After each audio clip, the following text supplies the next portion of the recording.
What are you doing? Gary, what are you...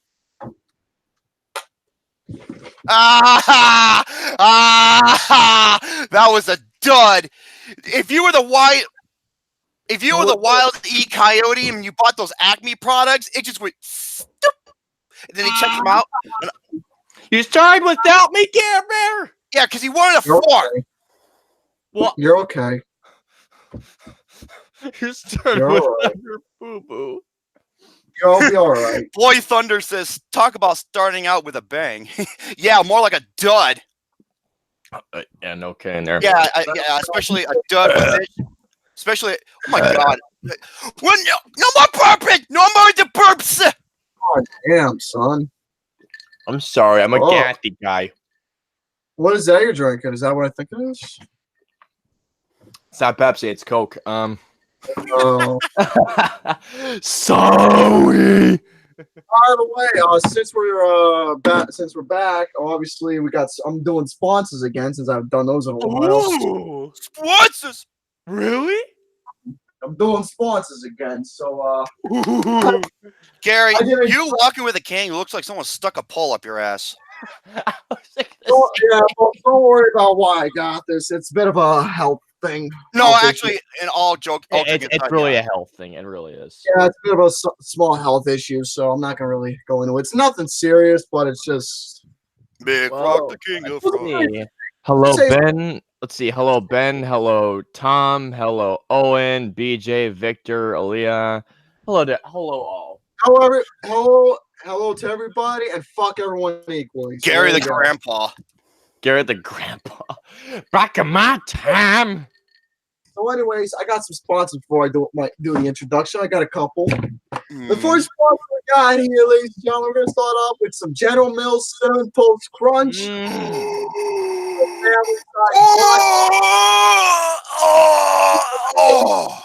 Got all these fucking assholes.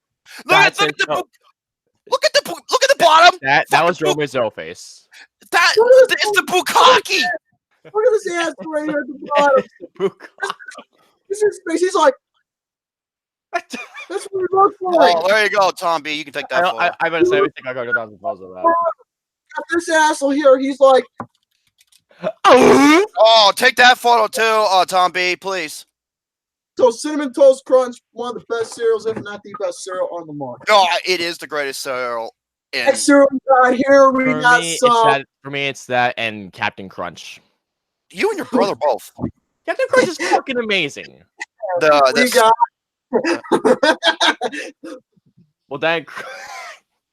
Romy, that ain't Crunch berries, so. We got. Romy's like, what the fuck? We got some Arizona oil. Some what? What? Arnold Palmer's half and half iced tea lemonade. Ooh, Palmer. Arnold Palmer, Gary. Try it again. Arnold Palmer. And last but not least, Gary. Arnold Palmer. Arnold Palmer. Oh, fuck it. And the last sponsor I got for you all, I couldn't believe this was sold at my local store, but I found I got.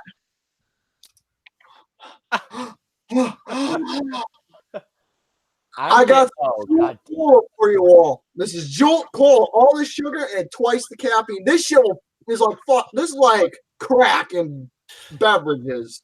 Thank you, Mick Rock. Gary, I was talking to Mick Rock. Here's a word I want you to say. Thank you so much, Mick Rock, for reminding me. Say subwoofer. Oh yes. A subwoofer? No, say it in one tone. Subwoofer. Say subwoofer. Subwoofer. Thank you. That was good. Love you, boo. Okay, when you drink that shit, I bet you after you're done, you're going to be crashing after in a few hours. Or this. Only time I'm going to drink this stuff is when I'm like dead tired. All right. That's when I'm going to drink it. I couldn't resist. You know what? Two can play that game. I'll be right back. Oh. No more viping. Okay, no more. We don't do that on the show anymore. Oh, no viping. Oh, but you could fart on the show? Fighting is a necessity. So is burping. It's called passing wind. And hey, burping Gary, isn't? Hey, No. Gary. Hey, Gary. No. Gary! We are not fighting. Hey! I be fucking jumping around. Hey. Good. I'm not supposed to. Dad, go lick my scrotum. Listen. Hey. Hey, Gary. Oh shit. Oh, brothers in arms. Cling. Yep. Hey, Gary, I love Mountain Dew, and that's a Pepsi product. Mountain Dew is great. I don't want to hear any shit. And, Okay. And Gary, to make you happy, Pepsi's fucking amazing.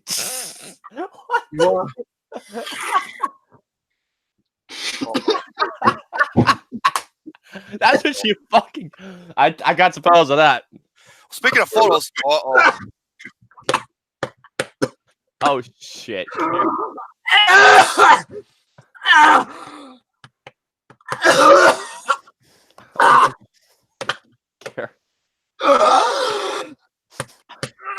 Gary? I had to put myself on mute. Hey, your pudding's on.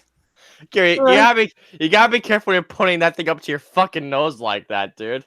Uh-oh. Well, speaking of putting something up to something. Uh-oh. Oh no. Uh-oh. Uh-oh. Here we go.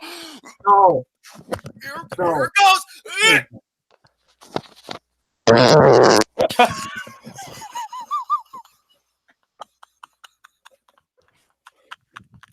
Oh my god. Oh my god, you want to talk about perfect timing? That was inhuman. Holy shit. Oh my god. Dude, he said, dude, this happened to him last time, Giuseppe. Every time he joined the chat, the first thing he hears is me fucking farting. And he already said, Jerome. Like, stop it. I'm Gary, sorry, Giuseppe. Look, Gary. He says That was about as loud as that first one I did in 78. Jesus. That was fucking inhuman of you. I know. It sounded like you're not even in this dimension. Oh my god. Yeah, those farts aren't in this dimension. Jesus. Oh, Gary's losing it. Oh, man. You okay, GareBear? You okay? There he goes. That sounded like a Hulk fart. Okay. Oh, don't get your overfill on the cup. Thank God. No, I'm not the king of farts. It's that dude from Jackass 3. Oh, yes. Will the farter. Will the farter. That guy's the king of farts right there. He's been on the Howard Stern show multiple times. It's hilarious. You okay, GareBear? You okay, boo? You okay? That sounded like the Black Lagoon just. My God. It's a deep abyss. Abyss. Black hole slam. Oh my God. But anyway, ladies and gentlemen, greetings one all.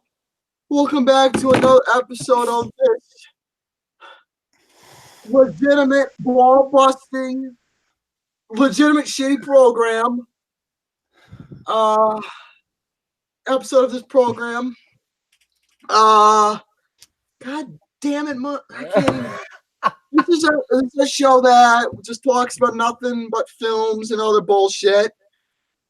That's all I can really say. This is the 83rd episode of this show. That's absolutely terrible. This show is absolute ass. Absolute ass indeed. By the way, just like with WWE, I don't. And if everybody tunes into this program, I will not get mad because I will as well. I want everybody to do me a favor, regardless if you're a wrestling fan or not. I want you to stay tuned for this program right here, coming up real soon.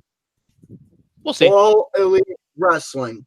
If you're a wrestling fan or not, this will either get you into it or get you back into it, because this is the program that's going to bring back the hope of wrestling. Trust me.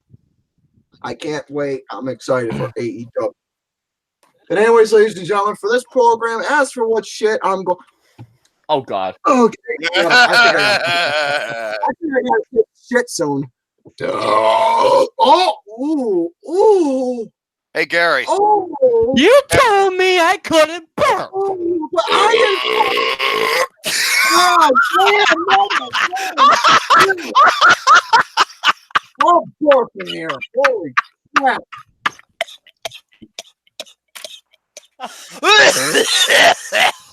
Jesus. Your burp is just as inhuman as your fart. Oh, come here, Gizzy. Come here. No, come here, boo. Come here. Even Hunter's like, whoa.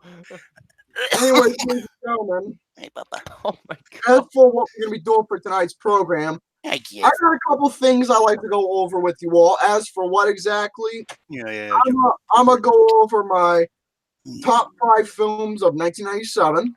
Yeah, you're a good boy. I'm going to do it all. I'm going to go over my top 5 films of 1997. I'm also going to go over my top 87, 97? 87, 97. And by the way, I apparently made a small boo-boo. Or did I? I think I made a small boo-boo if I can find the damn thing. Okay, here we go. Excuse me, it was not a top 5, it was a top 10. Well, of 1986, because it was such a good year. And it's a top 10 of 87 as well, so... Oh, I love I'll go over that quickly, and it's the top 5 for 97, so I'm going to go over those. I also happen to have a topic around this new idea concept of Honey, I Shrunk the Kids reboot, that bullshit. And then I'm going to go over this topic surrounding Quentin Tarantino. It's nothing new or anything. It's Screen-Rant, Tarantino's movie soundtracks ranked, and I got a game that we're going to be playing together. Yeah, it's the first time yours truly. As for what we're really playing, well, I'll announce that once we do my stuff, and I'll be going first. All right. Well, I will say this. Oh, sorry, GareBear. I was going to say, if you're wondering why I got this, I tore part of my groin on the left-hand side. Yeah, it's kind of affected my ability to walk. Nothing paralyzed or anything. It's just paralyzing. No, that's involving the vertebrae spine. This tear in my groin, it affected part of my left leg to where I can't even walk. You know what it feels like? It feels like you're taking a knife and it's just constant stabbing. It ain't gonna be like this forever, but it's gonna be for a little while. So, dude, Gary, I just want to tell you, man. Even though it's not really scrotal problems, essentially. So with my stomach, dude, you said being shanked or being stabbed, dude. If I don't take stomach pills like these like every day, dude, the pain I feel like every couple of seconds, like throughout the day, feels like being shanked. That's not fun at all. I know this feeling, dude. So, folks, for all you men and women, don't tear your groin, because actually, for everybody to not get groin problems. Don't adjust yourself too quickly. That was supposed to be humorous and advisable. I thought it was funny.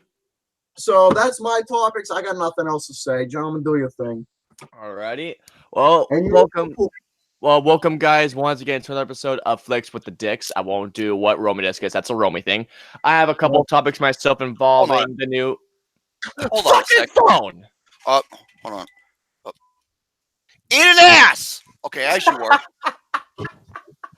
Okay, so I have a couple topics myself. One, credit to, I believe, Hunter Hughes, because you showed me involving one film called Jojo Rabbit that's coming out in October, a film I cannot wait to see. Also, the topic involves the new Star Wars films from the Game of Thrones creators.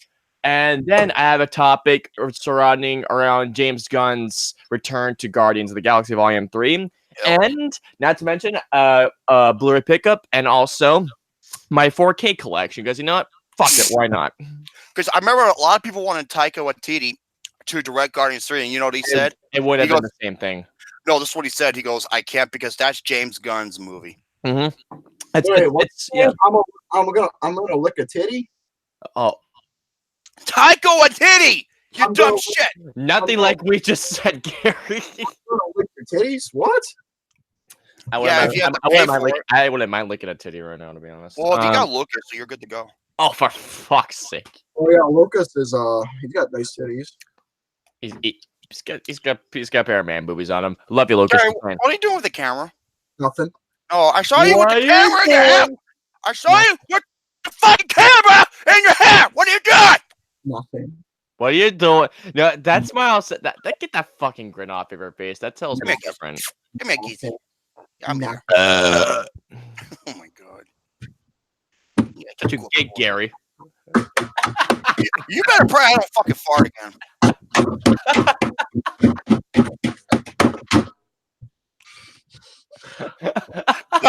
Da-da-da-da-da.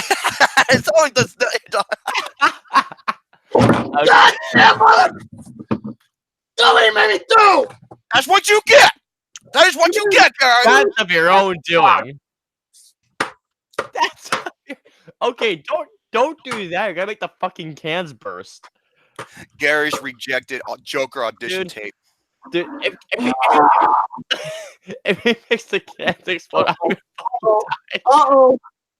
Oh my god, no more burping. No more burping. Instead of the farting, let's give it the burping That's shot. what happens when you drink carbonated beverages. Did you get it? You're decarbonated. But anyways, yeah, those are my topics. So, Romy, you go ahead, sir.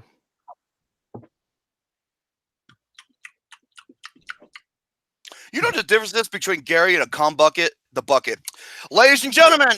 You've done that joke so many times. No, that's shit. In a bucket full of shit. There's a difference. I know. Be quiet. Ladies and gentlemen, welcome to the... Go ahead. Go ahead.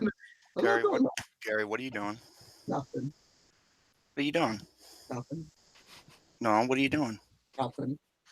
For once in your life, can you do me a favor? I'm trying to contain my laughter here. There we go. For once in your life, can you do me a favor? Can you please be the fuck quiet? Ladies and gentlemen, welcome to the weekly episodic series every Thursday at 5 p.m. Eastern of Flex. Next, introducing Austin Tripod Putnam. Hi guys, us here. And the young assassin, Mr. Garrison. Gary, what are you doing? What the fuck? Would you quit making so much goddamn noise? I tried to do my introduction. You're being a goddamn nickelpoop. Okay. You fucking porcupine anus licker. Here is what I have to offer. Yeah, shut the fuck up, Gary. Here is what I have to offer. I have as follows. Excuse me. This is a topic is going to be all three of us. It's going to go over the most important aspects of creating, delivering, and carrying out an active live stream show. Why Cosmic Book News is a complete joke and why I will never go over their articles ever again. Some of the movie previews are coming out this weekend. Gary, what are you doing? Don't worry about it. Continue talking. What the fuck are you doing? Are you paying attention? Yes, I am. You're looking at fucking Playgirl posters. Just continue. Don't worry about what I'm doing. What? You were looking at Playgirl posters. Thank you. I wasn't Playgirl. If it was, I wouldn't be here. Playgirl is for women who look at naked guys. You fucking idiot. Playboy is for us. Sorry, I had to. Gary looked like he was looking at posters like, Gary, quit looking at posters of articles from Playgirl. He goes, if I was looking at Playgirls, I wouldn't know. I was like, no, Playgirls is for women who are looking at guys, naked guys. Yeah, no kidding. So, Gary, that kind of explains, hashtag share the boobies. That kind of explains why your closet door is broken. Next, the weekend movie previews, upcoming films. I got a couple of film reviews. I want to go over why 2014 is one of the greatest years in film history. James Wan. Summer season. It's throughout the whole year, actually. Shut the fuck up, Gary. James Wan produced Mortal Kombat film, and my main topic is going to be a massive rant. Just to let you know, the Mortal Kombat reboot with James Wan producing, that's been in development for years. I know, but I'm guessing it's finally taking off at this point. And my biggest is going to be Yes, boobies are important. My biggest, it's going to be an epic rant on another movie coming out. Charlotte boobies. Having said that, let's begin. Go ahead, Mr. Playgirl.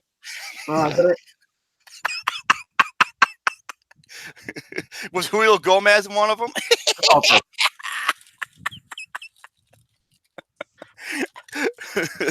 I know Shawn Michaels tried to pose in that. Oh my god! You should know, Gary.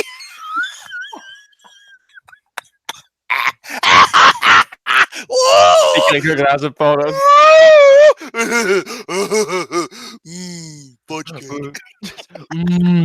Butter.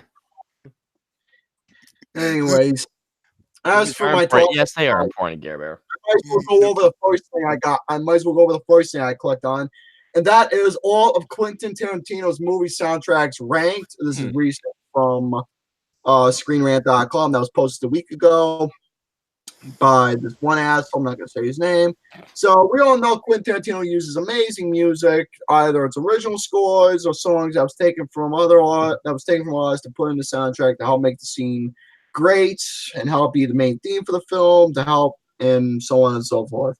So anyways, here's the ranking of all of the at least of 9 pictures of at least from its soundtracks. Starting off with number 9 is Kill Bill Volume 2 original soundtrack. Is that the least? This is going from it's all of them ranked from, you could say, least favorite or least best. So we're starting off with Kill Bill Volume 2. I thought the music for the film wasn't that terrible, but it was okay. Coming up in at number 8 is Inglourious Bastards. Okay. Love that flick. Coming in at number 7 is Death Proof. I'm surprised that isn't dead last for its soundtracks. Either, but hey, music alone was not too terrible. Coming in at number 6, now this was definitely worth it. Django Unchained. I can't believe that's not higher on the list. I can't believe it either, but the thing is, by the way, it contains, to me, probably the best acting that Leonardo DiCaprio was done, even though he was a supportive character. I can see that. But, this was one of his best performances, regardless in any movie. Because the thing is, if you all know the history, Leonardo DiCaprio, when he smashed his hand real hard with that glass, that was legit. That was legit. That wasn't supposed to happen. Oh. But the character, knowing the fucking trooper that Leonardo DiCaprio is, and a great actor, it shows how much he gets into character. From an injury like that where it fucking's hurting him, he literally takes that injury and puts it into full effect with his character, adding more of a darker side and showing more brilliance that Leonardo DiCaprio does. And he literally used his hand as a prop. Yeah, and that was not planned either. But hey, Tarantino liked it, and he said, "Hey, keep this rolling." No joke. Jamie Foxx, he actually got startled. Yeah, he so did. All got startled. All right, number 5, Kill Bill Volume 1. Damn good soundtrack for that movie. Number 4, again, this Tarantino's always been great with the westerns. The Hateful Eight. Hell yeah, I love that soundtrack. I did too. Number 3, Reservoir Dogs. Reservoir Dogs. Number 2, Jackie Brown. I cannot believe it's that high on the list. Still, I've never seen Jackie Brown. That's I think it's okay. I've never seen. I think it's okay. I don't think it's that great. This isn't talking about the movies. This is talking about the music. I know. And number 1, for a lot of folks, rightfully so, it is Pulp Fiction. I think it's one of the greatest soundtracks in movie history. It really is, and it was. I agree. One.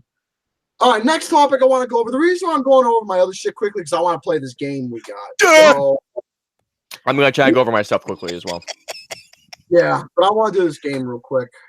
All right, but anyways, now during the 1980s, as you all know, I love talking. That's one of the big things I love talking about, and that is shit either coming back from the 80s or shit from the 80s stuff in general.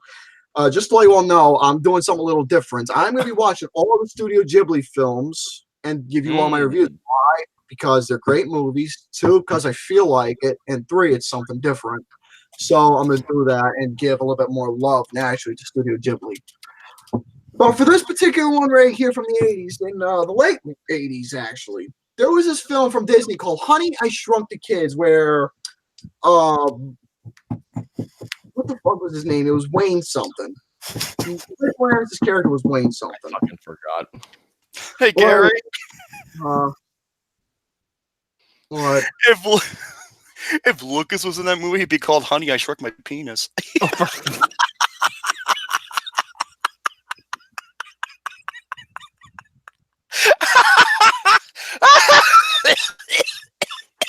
Honey, I Shrunk My Penis.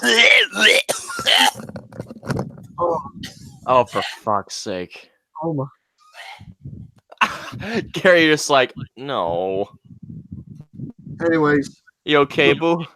with Honey, I Shrunk the Kids, we all know the movie where two kids, the son and daughter of Rick Moranis' character, they were playing baseball, then all of a sudden the baseball hit the machine. Then Nicky and the other guy get shrunk, and from there the other two get shrunk, and they are on a journey throughout their backyard to try and get back to the house to be brought back to normal size. And it's definitely a creative movie, and it was a lot of fun to watch. But the thing is, as time progressed, there were sequels to the film. There was Honey, I Shrunk the Kid, Honey, I Shrunk the Baby, and Honey, I Blew Up Ourselves, or whatever it was called. And now, those two films were not that great. But Honey, I Shrunk the Kids, that for me should have been at least a standalone film because it was a lot of fun on its own merits. But now they want to do a Honey, I Shrunk the Kids reboot, reportedly in the works. Dear God, I say, with Josh Gad playing as Rick Josh Gad. So Walt Disney Pictures is reportedly developing a reboot of the Rick Moranis family classic, Honey, I Shrunk the Kids, with Josh Gad possibly the star. Released in 1989, the original Honey, I Shrunk the Kids starred Ghostbusters Moranis as a mad scientist working on a top-secret shrinking machine who accidentally zaps his own kid, reducing them to minimize size. The movie's family-oriented fantasy action proved a hit with audiences as the family went on to grow 130 million domestically, or 296 million adjust for inflation. So that's not bad money. So that's not too bad. The movie did good for itself. But again, it was like I said, okay, it wasn't Honey, I Blew Up Ourselves. It's Honey, We Shrunk Ourselves. So I got it. The sequel wasn't terrible, but obviously the original is so much better. Oh, yeah, I agree, Romy. I feel so bad for the ant, too. I did, too. That was one of the saddest anime deaths out there. Mm-hmm. But anyways, the ideal concept alone of Josh Gad playing as Rick Moranis' character, let me tell you right now, he may have the look for the part, but he will not have that same love and care and touching feel that Rick Moranis had within the movie. No. Josh Gad, I'll see him playing as the character, but I just don't see him acting as the role. Do I find this to be necessary? No, I don't. No. I do not find this to be necessary at all. I don't get why there has to be a reboot. Always, because like what everyone says, it's for money. It's for cash. I know that's exactly why they're doing it. It has to be for money. It has to be. At the same time, folks, I don't see why shit like this is be happening. Honey, I Shrunk the Kids. Even before this idea happened, when the sequels came out, those sequels haven't been made because the sequels were not good. No, they're horrible. Honey, I Shrunk the Kids was great on its own. For a remake, I won't give my attention to it because I'm not going to support it. I just wanted to go over this quickly and see what everyone thought. I'm not a fan of this idea, especially with fucking Josh Gad. I mean, Josh Gad, he's a terrific actor. He really is. It depends on what he's voice actor, yeah, for Disney. Voice actor and actor for Disney, yeah, but when it comes to other shit, no. I don't forgive him for Pixels. I don't either. You still haven't? No, I haven't either. That motherfucker drove me mad in that movie. I think he was my pick for the worst supporting actor of the year, or one of them. Oh, I fucking despise that character. But anyway, especially how they use the fucking trophy as a woman. That was just stupid. Fuck Pixels, dude. Shit, Pixels. That was my top 5. Next topics I want to go over is my 97 and 90 and 87 list. We're going to go over the top 5 first. 97. 1997 was an all right year. There were some decent films here and there. Mm-hmm. Yeah. But hey, I'm going to give credit where credit is. There were some solid films. And my list might be a little bit, you can say, quote unquote, bias. I wouldn't say bias. More like arguable, debatable, whatever you want to say. Mm-hmm. But anyways, here's what I got. Starting over number 5, we got Hercules. Damn, I love Hercules. Fun Disney film, great bringing mythological character to a Disney film. A lot of fun to watch. Let's be real here. The reason why that movie works so well is because of James fucking Woods. Oh, as Hades, absolutely. As Hades, yeah. he was the best character. Disney villain. He was easily the best character in the movie. Oh yes. Coming in at number 4. Now this is a film that you gentlemen probably said Tarantino. For me, I give a lot more love and I'm much more generous with this picture, and that is Jackie Brown. Jackie Brown, yeah. I need to see it. I'm much more generous with this film. I thought it was a really nice story. Was it balls touching? I'm gonna rephrase that. It was touching to the heart. Balls touching. That's what I just said. I want to reemphasize that because of what I'm feeling right now. Coming in at number 3 now. You all know the game LA Noire. Well, everybody says that this movie that was, you could say, the inspiration for LA Confidential. And that is an outstanding movie. Mafia, seen it. That nice 1940 style. Detective work, the mysteries involved, the clues leading up. Great movie. That has a 99 on Rotten Tomatoes. Now, coming in at number 2, this movie, this was originally my number 1. But after I realized, you know what?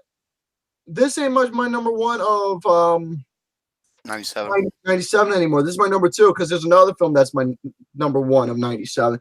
This one originally is Good Will Hunting. Oh, such a good movie. I really like it. I don't love it. It was a nice little story of how Matt Damon meets up with Robin Williams to talk about his life, make him a better person. And the thing what makes this movie so memorable is the communication between both actors. It was so touching and such beautiful. And my number 1 of 97, go fuck yourself, notification. And my number 1 of 97 goes to a Studio Ghibli film, and that is Princess Mononoke. Fuck yeah. Wait, yeah, it did come out that year. I was gonna say. The movie itself is a timeless gem, and that's one thing I can say about Studio Ghibli alone, minus this film, is that they put so much love and care into their movies. They really do. And that's what all Princess Mononoke was. It was just nothing but touching and love. All right, let's go to 1987. Top 10, here we go. I'm not going to really explain. I'm just going to say them and see what you gentlemen think. Okay, take care, Tom B. All right, Tommy, you take care. I love you. Starting off with number 10, we got some Spaceballs. Oh, you're doing a top 10. Oh, Spaceballs! I love Spaceballs so much. Fuck! Even in the future, nothing works. No, this one was fantastic. Number 9, Evil Dead 2. The film that the original should have been. Hell yeah. Awesome horror film. Number 8, Predator. There you go, Hunter. Great movie. God, I love that film so much. If it bleeds, we can kill it. Number 7. Sorry. Go ahead. Oh, that was just. Oh, that sounded like a fucking. That sounded like a soggy bottom right there. It was a soggy bottom.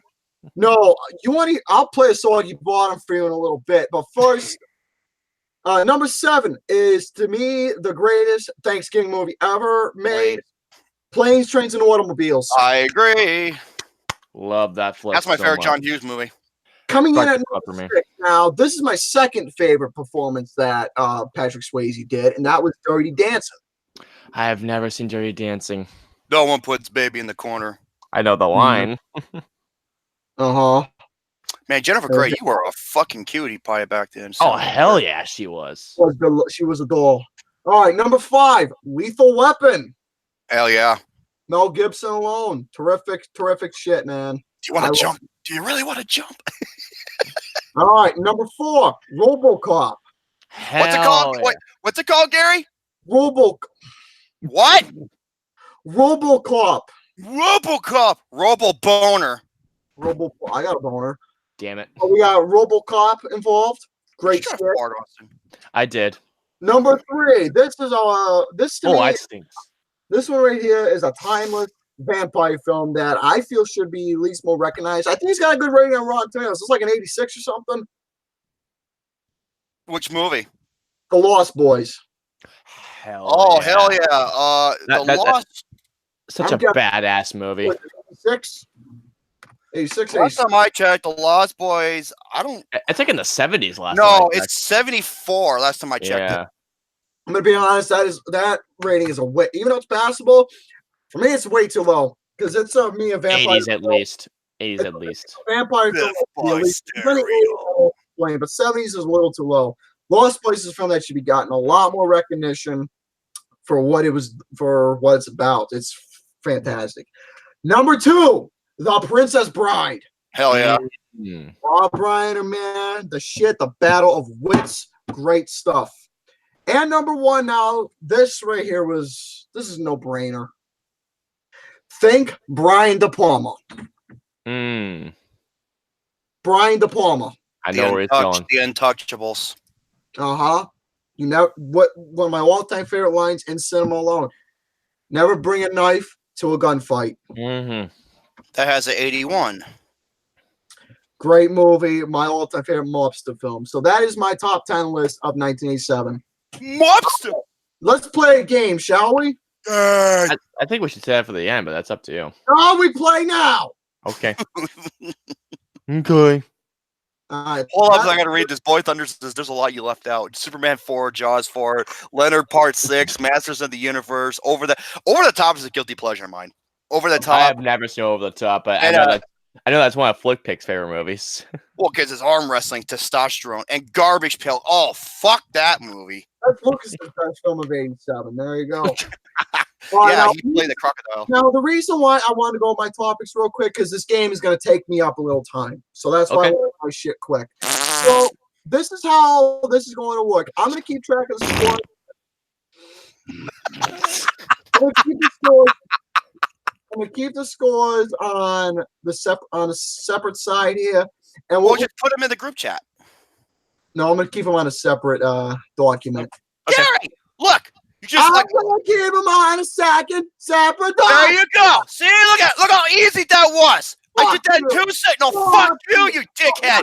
It's not hard to put it in the group chat. How hard is it? Do I need to crack out the whip? I get to do it. I'm gonna take out a tree branch with the whip and beat you with it. Oh, fuck you, asshole!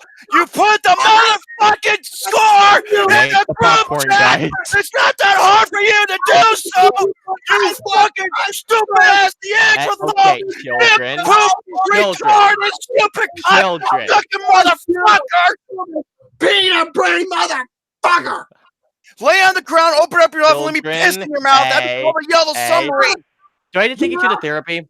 Yeah, well, guess what? What? You're a dumb monkey. I didn't take Gary to therapy, apparently. Hey, Gary, hold on.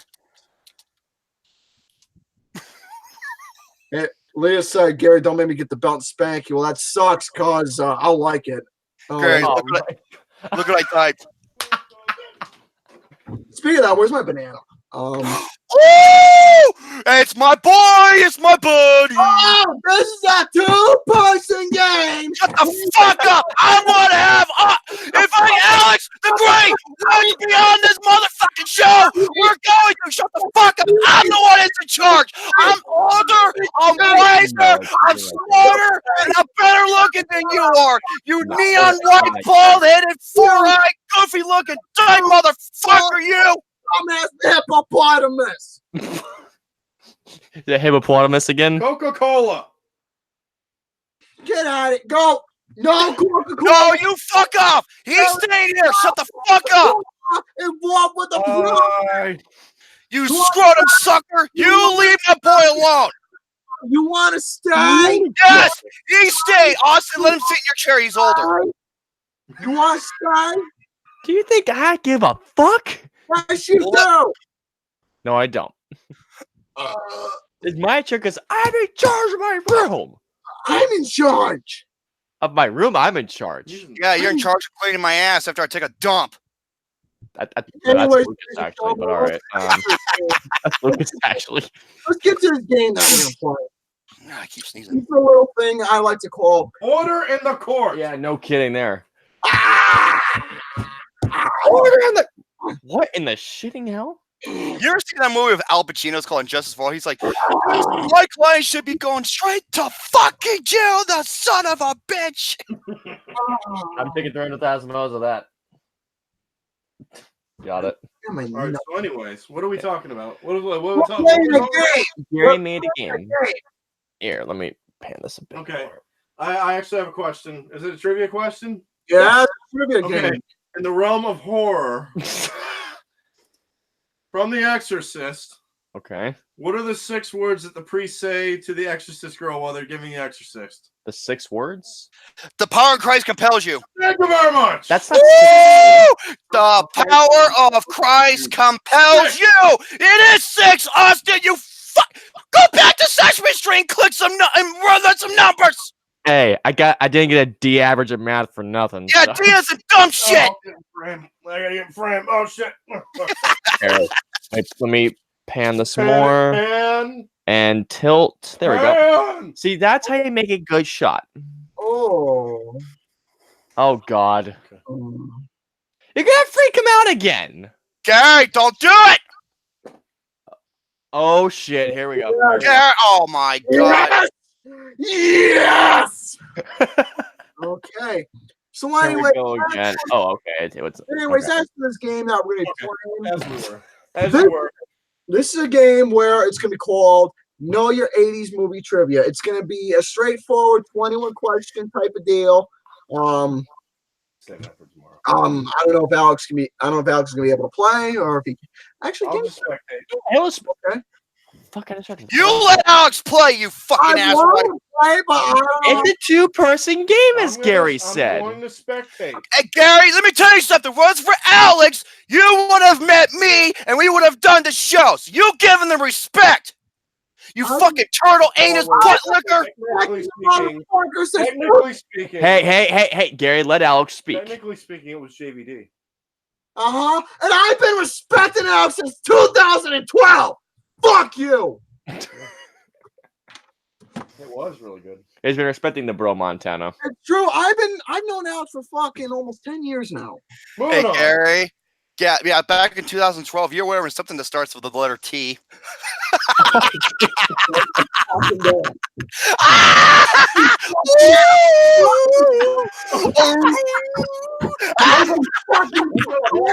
That's shit up. Don't ever bring that up again. Don't you ever bring that up. What's with the hockey stick? My cane? That's cane. Dude, it's for my walking. Fucking. You want to know why I need this? I'll tell you exactly why. I tore my fucking groin. There you go. And I can't.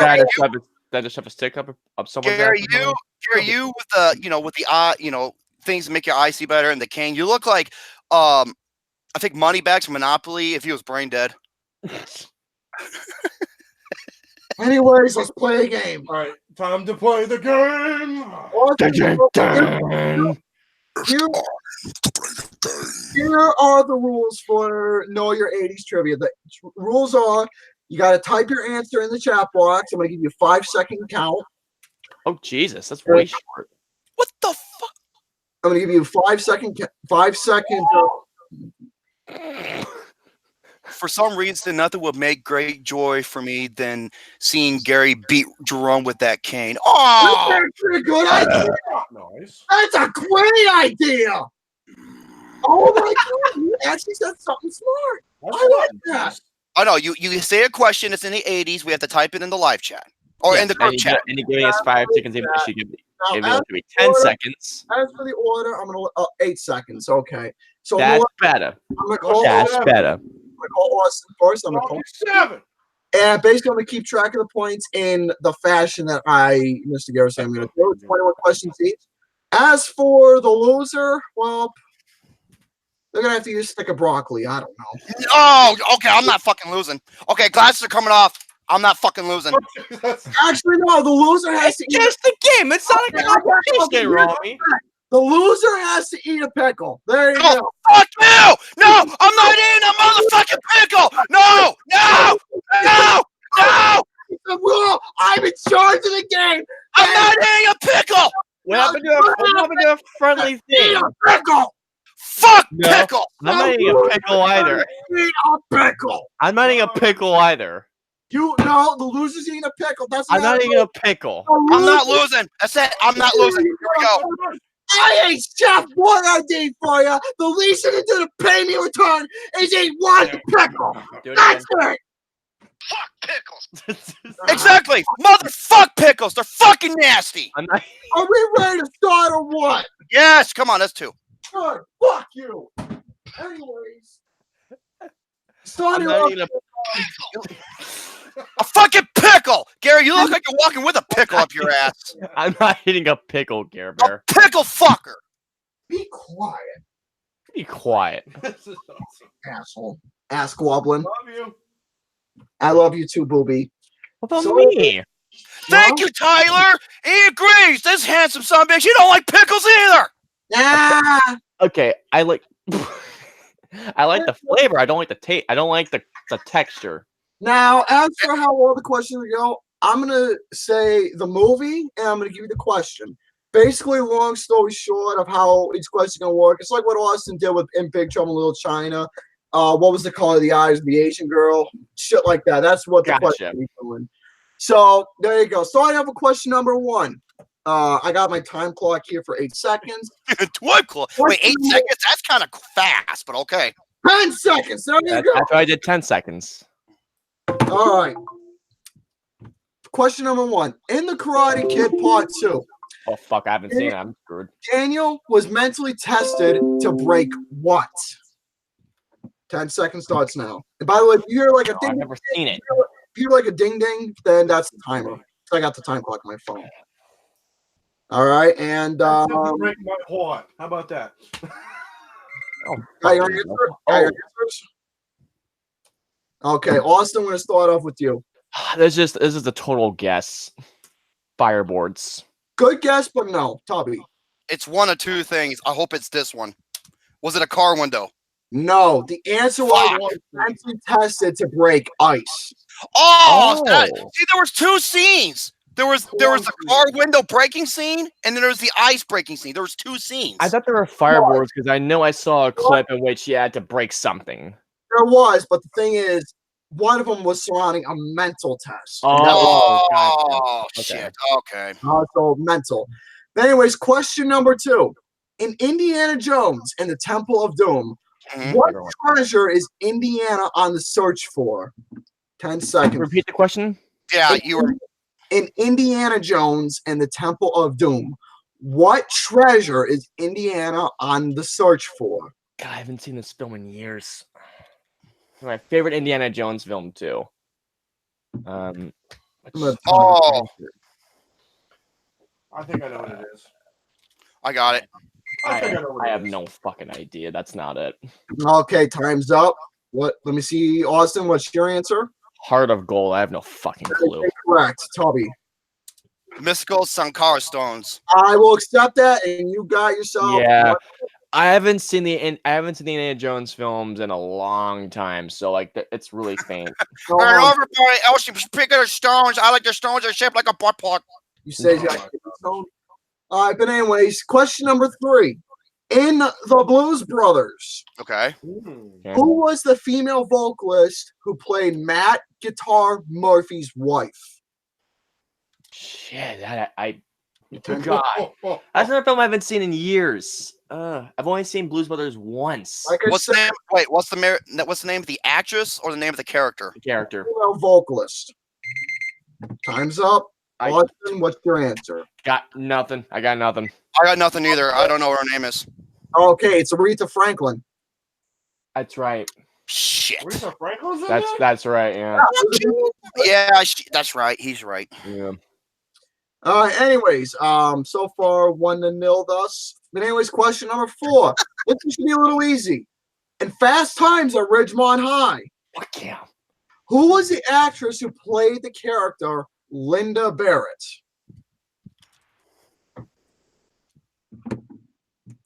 God damn it, I don't know the actor's name. The I actress. love the film to death, though. Remember, think red bikini. I just gave you. I know. I know it. I got it. I know it. Okay. Oh, Austin, shit. what's your answer? I know it. My answer, Phoebe Cates. I asked Austin first. Sorry, dickhead. I forgot. Yeah, I had nothing. Tommy gets the second point because he's right. So Austin nil, Tommy 2. Oh, hey, LC Muscles is here. Wonderful. I mean, I love that. That's one of my favorite comedies right there. I love that film to death. Anyways, You dick. and question number 5. In Bill and Ted's Excellent Adventure, All right. what's Bill and Ted's band name? Oh, come on. Like I said, Come on. these questions are going to be a mixture of easy and hard. Spell it right. I did. Mm-mm. That's not how it's spelled. Hey. All right. All right. Austin, what's your answer? Wild Stallions. Well, even though it's spelled differently, but I'll take it. Yours. No, it's spelled like this. Yeah. Oh. I get the point. I spelled it right. Austin I get the point. I spelled the motherfucking word right. I should get the goddamn point. Because he got the idea. I still have it. I almost frozen. He's got the idea. Asshole. All right, question number Hey, Romy, guess who's in charge? Not you.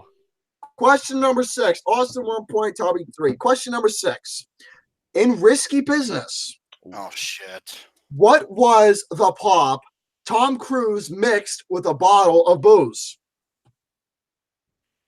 10 seconds. This is a shot in the dark. Please. Oh. You just told me it wasn't right. Okay, now I have to think of something else. No, wait. Dude, like, You're playing.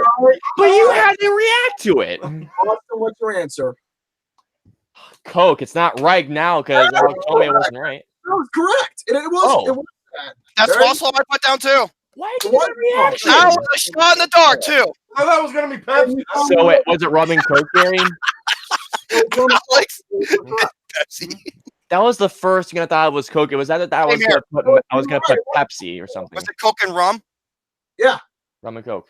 That was a guess too, because I haven't seen Risky Business. Yeah, I was because the first thing I thought was rum and Coke. All right, 96. so far, Austin 2, Tommy 4. So, anyways, here is the next one. And question number 7. In Who Framed Roger Rabbit? My favorite. Okay. What was the game Jessica Rabbit was accused of playing? Game. I'll give you a hint. It was a running gag that in your mind was filthy. Oh, that's nasty. By the way, it's not movie related, but just so you all know, stay tuned for AEW's Double or Nothing coming next Saturday. Fuck, I'm just gonna go for it. Damn right. I am excited. Can't wait. All right, Austin, what is your answer? This is not right at all. Blackjack. Nope. Tubby? No. Strip poker. The answer was patty cake. I don't remember. What was it again? They were playing patty cake. Oh, that's right. Patty cake, prolapse ass. That's right.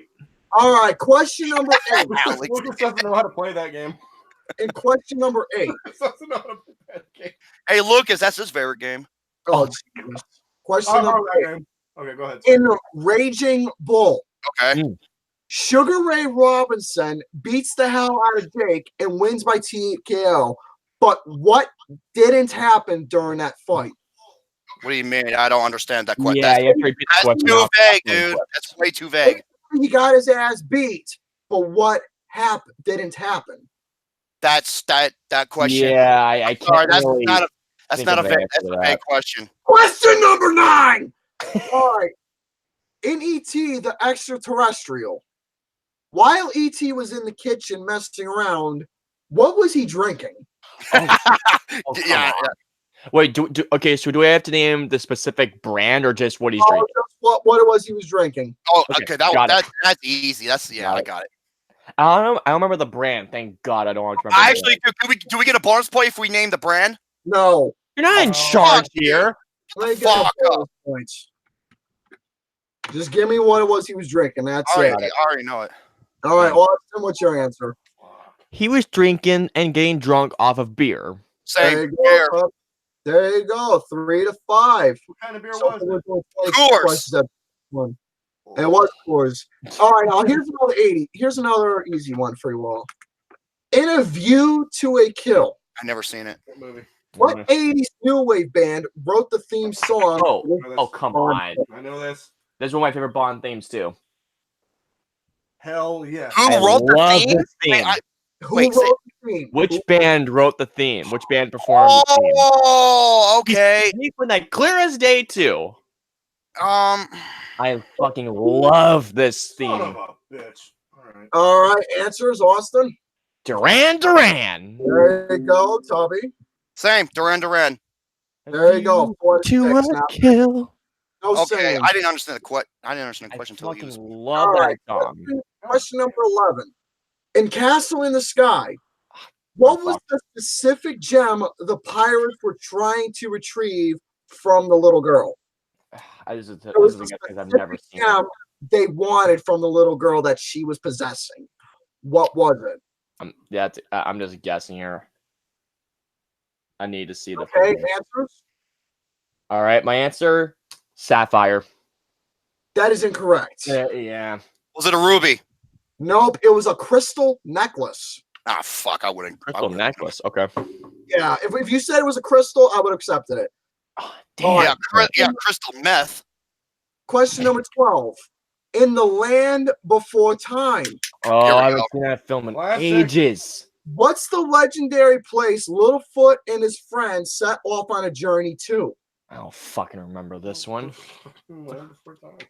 I know. I love the film, but it's been years. I haven't seen this film since I was a kid. All right, answers. Austin, what do you got? Nada. Goose Bobby? egg. I'm trying to think. Oh, hold on. I just got it. No, that doesn't count. You weren't writing. I was thinking. You are too late. Gary, you don't give us enough time. You give us like barely enough time.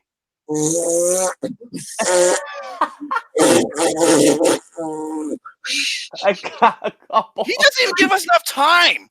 But, Yeah, but Dude, that's Buddy- not even 10 seconds, dude. he's right anyway, so there you go. I accepted it. I was just being an asshole. You know, you should have a timer up, Alex. Just, All right, you should be our question timer helper. Question number 13. In Spaceballs, Baseballs. Alex is gonna be our timer here, all right? All right. Rick Moranis' character is a parody of what Star Wars icon? Come on. There Kidding you me. go. I'll call out my timer. Yeah, I wrote it down. Which character again, Gary? Star Wars. Oh no. I mean, like, what was the question? Rick again? Moranis was a parody of what Star Wars character? Okay, never mind. All right, what do you? All right, Austin, you go first. I couldn't hear the character because you guys were talking over the entire time. So that's what Darth Vader. Gene, you were correct. So there you Oh, go. thank God. 5. Your helmet is so big. There you I'm go. your Question, father's cousin's brother's former's roommate. Alright. For you. question number 14. In Back to the Future, Okay. when Marty and his band were auditioning, what musician played as the teacher? I know this. Oh, come I know on. this. I don't. So easy. I don't fucking know it. Oh, dude, don't it's you dare. oh my god, it's like one of the most iconic like cameos ever. I know. Can I say the quote?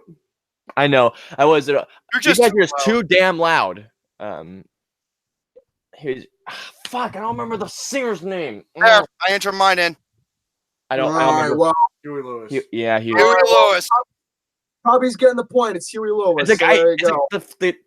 the face was in my mind. I just couldn't pull the name. I'm afraid it's just too darn loud. Yeah, Miss Frey is too darn loud. Do you yeah. like Huey Lewis in the news? Question Hey, number Paul. 15. Question number 15. In Raising Arizona, Again, never seen it. Nicolas Cage's character is on the run from the police with what item in his hands? Oh god. Got it. I know it. This movie is fucking just insane. It's hilarious. I've never seen it. Well, 10 seconds anyway. Can I top my in first? No, Austin goes first. All You- right. Why does Austin Kid, always I have don't to go? fucking know. A kid. Well, Austin, he was almost there, but no, it's not a kid. Tubby, It was go a ahead. baby. No, it was diapers. I thought it was a baby. No, it was diapers he was holding. I thought he had like a new. It was diapers. Oh, why would it be arrested for stealing a baby? It was diapers he had. That was John Goodman's character. He had diapers. Nicolas Cage had the diapers. John Goodman had the baby. Fuck. Uh-huh. But anyways, here we go. Now, this one's going to be a little difficult, and I hope paid attention for this one. So far, the scores are... Is it about Raging Bull? No. So far, the scores are 5-9. Tubby's in the lead. Question number 16. In Big. Okay. During the infamous piano scene, what were the two songs Tom Hanks and Robert... I'm going to butcher the last name. Robert Loggia played? I know one of them. Oh, shit. I know the tune. I don't know the name of the song. I can't think of it either. I know one of them. I know where they were at playing the piano, but I don't know the fucking songs. Bonus point. What's the name of the store? I know the store name. I don't know. I don't know the songs. I can't think of it either. I know one of them. All right, well... Of course, he gives us a fucking music question. Wait. Can All right, I? well, what do you say? Huh? What Yeah, was one? one of the songs that you know? Chopsticks. It is Chopsticks. Yeah. Chopsticks. And the other one was Heart and Soul. Yeah, I would have never guessed it because it's a I remember fucking music Chopsticks. question. I remember Chopsticks, but not the other one. All right, so far, the scores are 5-9. Question number 17. In Back to the Future Part 2. Okay. Marty goes to the 80s cafe to order what? Oh. Come on. Come on! That's way like too a fucking baby's easy. boy. Can't stand this guy. I can't stand this Can't fucking stand it. I can't stand it. All right, 5, 2. All right, Austin, what's your answer? Shut the fuck. Pepsi. Hey, your Hot Pockets are ready. No, that is correct. Tubby? A Pepsi. There he goes. That's like a baby's toy. All right, Wow. question number 18. Okay. In Ferris Bueller's Day Off, Okay. what infamous Beatles song was played during the parade? The Beatles song, right? Yeah. Another motherfucking music question. It's a Beatles song. At least I know this one. I'm pretty sure that's the song title. I think I know this one. Okay. Yeah. Come on, if you don't know this one, Well, dude, I'm not good with fucking music questions. it's a Beatles song. I don't give a fuck. It's the Beatles, the Rolling Stones, Pink Floyd, or Elvis fucking Presley. I don't give a fuck was the Rolling Stones All right, either. gotta give her. All right, Austin, go ahead. Twist and shout. Hey, No. See, you knew it. I knew it. I didn't know it was from the Beatles. Oh, You didn't know this. Oh. I'm not kidding. I don't know music. Technically, Get it was the fuck out of here. technically Twist and Shout was a cover from the Beatles. It's just well known much more from them than Yeah. no. All right, question number 19. In The Princess Bride, Oh shit. Okay. Inigo Montoya seeks to get revenge against Count Rugen for the death of whom? Yeah. You don't know it? Oh my god. It's like okay. Right. It's like this. You killed. Prepare to die. It's one of the most famous quotes of all time. Yeah. See, this is a movie question. Yeah, that's one of the most famous quotes ever. All right, Austin, what do you got? You killed my father. Prepare to die. Correct. Kill my father. Prepare to die. Yep. There you go. We don't know that. 8-12. What's great is Robert Winter actually witnessed Question number 20. Dude. In Scarface, Oh, okay. I already know it. what is the drug piled on Tony Montana's back? Oh, come on. Come on. Marijuana. Oh my god, seeing Tony Montana high on that, killing everyone, that would be the most. It doesn't. Marijuana doesn't kill anybody. It doesn't. No, it doesn't. Where's my there's my poster with him. You'll get blazed as hell. You'll get high as can be. You'll be high as a kite. Wait, hold the fuck on. You cheated! You cheated! You were looking! You cheated! I have it already typed in. Same here. All right, what's your answer, Austin? And you know what? Cocaine. That is No, correct. I should get an extra point because you know why? They also call it the yayo. I ain't giving you any extra You points. be quiet. They called it the yayo. Not getting any extra points. That is not acceptable. Hey, Romy, Gary, who's in charge here again? I'm in charge. You Who's in fucking, charge? I am. Question number 21. you fucking donkey dick sucking dyke. Question number 21. In the color purple, Purple. I'm screwed. what was the holiday Celie finally stood up for herself against Albert? The holiday? The holiday that happened. I haven't seen the fucking It movie.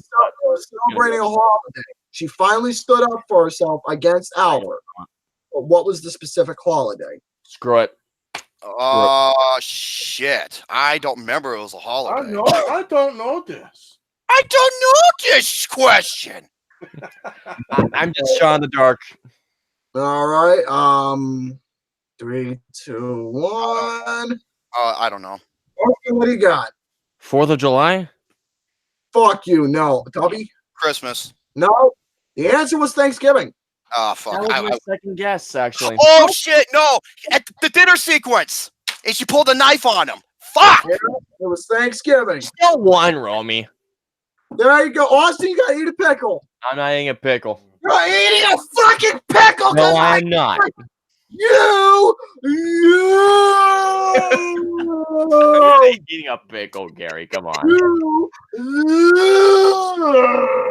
Okay, Mick Rock, Count Victor, and all of you, turn that into a beautiful GIF, please. Thank you. very much. It perfectly framed that one. Oh my god. But no, I'm not eating a pickle. Come on. A motherfucking pickle. Oh, wait, hold on. Stop. Be quiet, everybody. Okay. Alex has the soundbite for it. Hold on. Got it for Oh, you. Right. Jesus. Yeah, I Hold got on. it closer to you. Hold Yeah. on. There's a reason why they call him the tripod.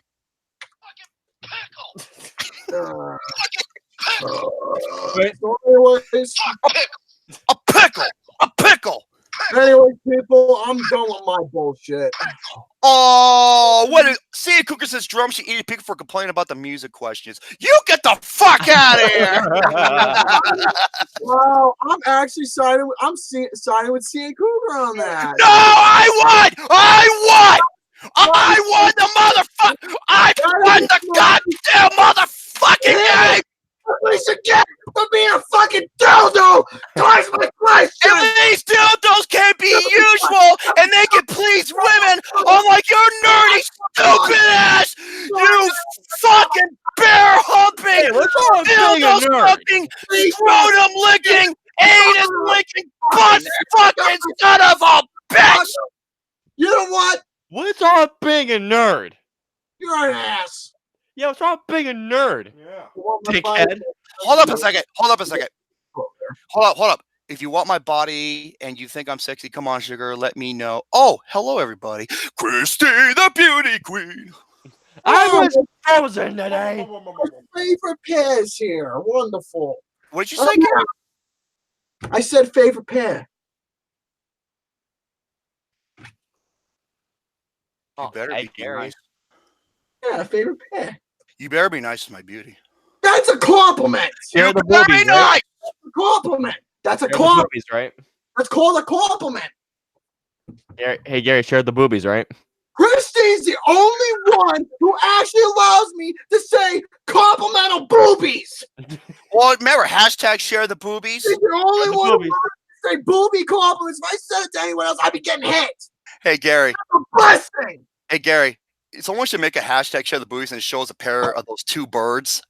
Oh, God. Okay, Jerome and Gary, you two need counseling with Dr. Mick Rock. Oh, hello there. Oh, hello. Oh, boy. All right, what's next? All right, so who's going next? Austin, your turn. All right. So my first. All right. So I'm only gonna I'm gonna try and go as fast as I possibly can because I know we're kind of short on time. No, we're not. So I'm gonna go through one of the pickups I got recently. Good shit. One of my favorite films of the year, Fighting with My Family on Blu-ray. Yes. I have that on Blu-ray. Of course you do.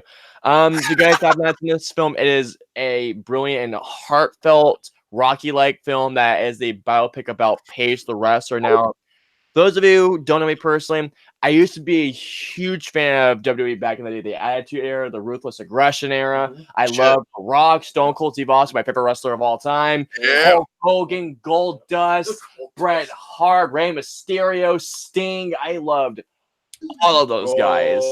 Goldberg, yeah. It's a fearless spear. I wasn't, and of course, and Undertaker, Kane. I remember seeing that whole storyline with the brothers, and then that huge rivalry afterwards. I think, and of course, Edge, the Hardy brothers. I loved Lita, the Stacy Keibler. Oh my God, she's got legs. George Clooney, you lucky fuck. And the King, one of my favorite quotes as ever. No, don't hurt the puppies. No, I loved wrestling, but after things got too corny for me. What's his name? Yeah, Vince McMahon. I feel like fucked up wrestling for me. John Cena. John Cena. Yeah. Fuck now. I used to love John Cena. I did love him when he first appeared. The rapper gimmick was funny. When he first appeared, I was like, okay, this guy's a nice little up and comer. But after a while, he kept winning. Yeah, it wasn't just that. It turned into Boy Scout Super Cena. It wasn't just that, but the shtick got old after a while. And plus, I was in the WWE when they had an edge to them, when they actually had balls. Now they don't. But now they don't. And actually, one of the few storylines my jaw dropped at was when Vince McMahon got into the limo and exploded. Oh, you remember that, right? Yeah, and they killed that because freaking Chris Benoit. Yeah, the last great edgy storylines was with when CM Punk was there, and look who buried him, fucking John Cena and Triple H. So now, of course, going into this film, I knew nothing about Paige. I knew nothing about her story or anything. So when I went for the first time, I loved it. I cried like a baby in the ending. Yes, I cried, Gary. And watching it at home, if you guys have never seen this film, please check it out. It's a classic Rocky story in the wrestling area. It's great. I gotta take a shit. Oh my God! If you guys have not seen Final My Family, seriously, it is a great film. It's hilarious, and Florence Pugh looks just like. Oh my God, she looks like a younger Paige. She looks just like her, and it's directed by Stephen Merchant of all guys. Yeah, it's written and directed by him. Mm-hmm. Fucking Slender Man. Yeah, seriously. Not to mention Vince Vaughn's best performance since Hacksaw Ridge. His best. Okay, I prefer when Vince Vaughn does roles like this or Hacksaw, because before he was doing these awful comedies. Yeah, he was doing serious roles.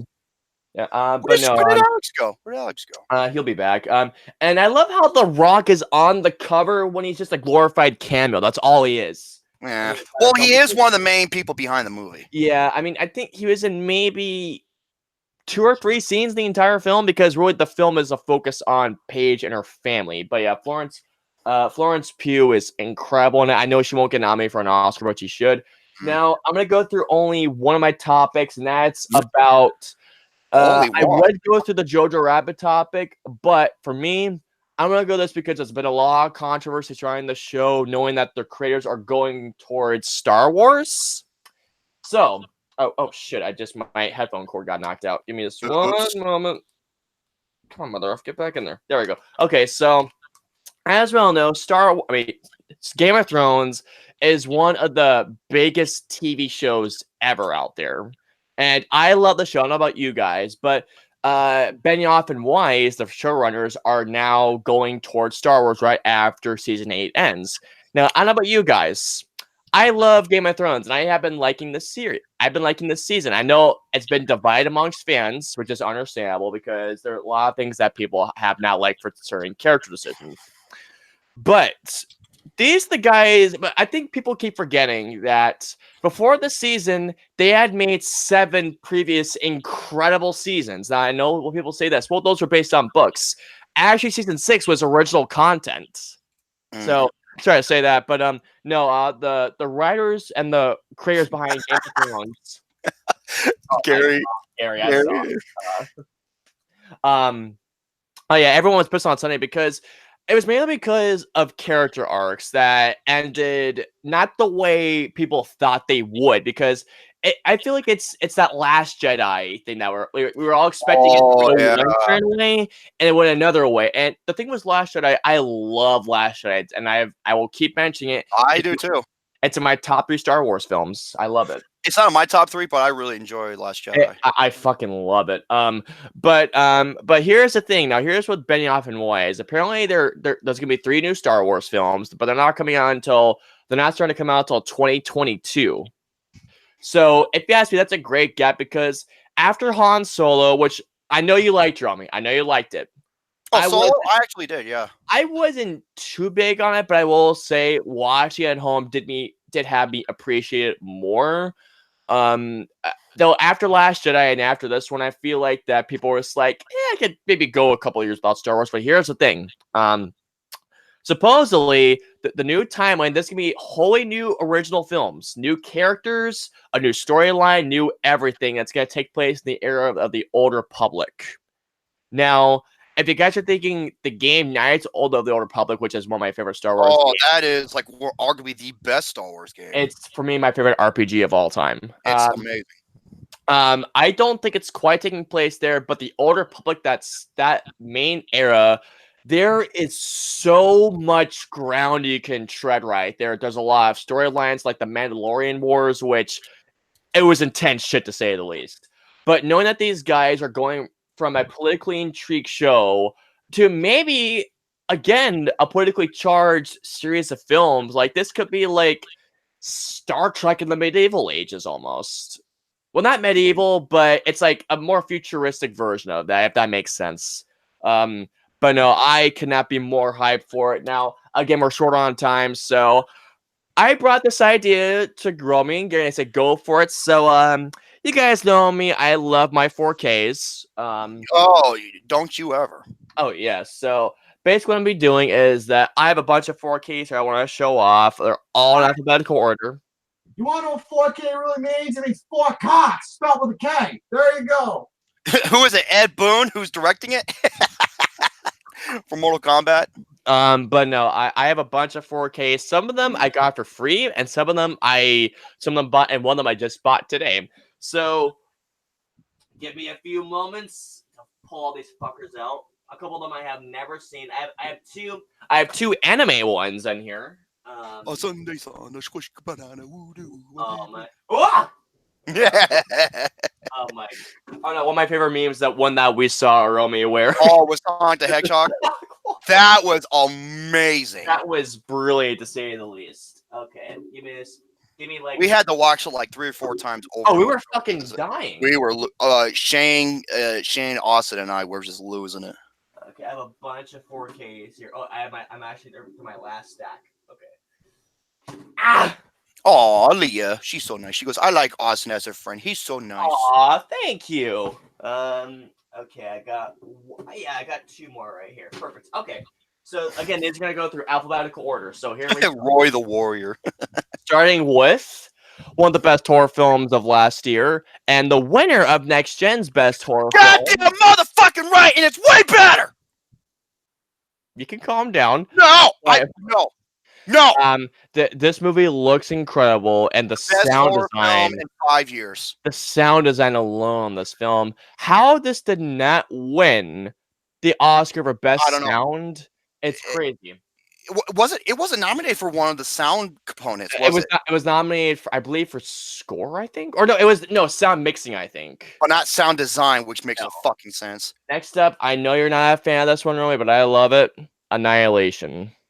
Annihilate. I love Annihilation. Fuck that movie. But then again, that movie, in terms of its audience, it is so polarized. And some people love it. Some people fucking hate it. I hate it. I thought it was a mess of a movie. Next up, we got here, for me, now the second best MCU film, Infinity War. Incredible. I'm going to buy Endgame and 4K, hope with a steelbook once it comes out. Oh, man. I can only imagine... Like, I don't know if you should wait for Endgame because this thing's gonna be packed full of special features. Oh yeah, it will. Next up, we got 2 films. One of them's the original, the next is the sequel. The original was the final cut, Blade Runner.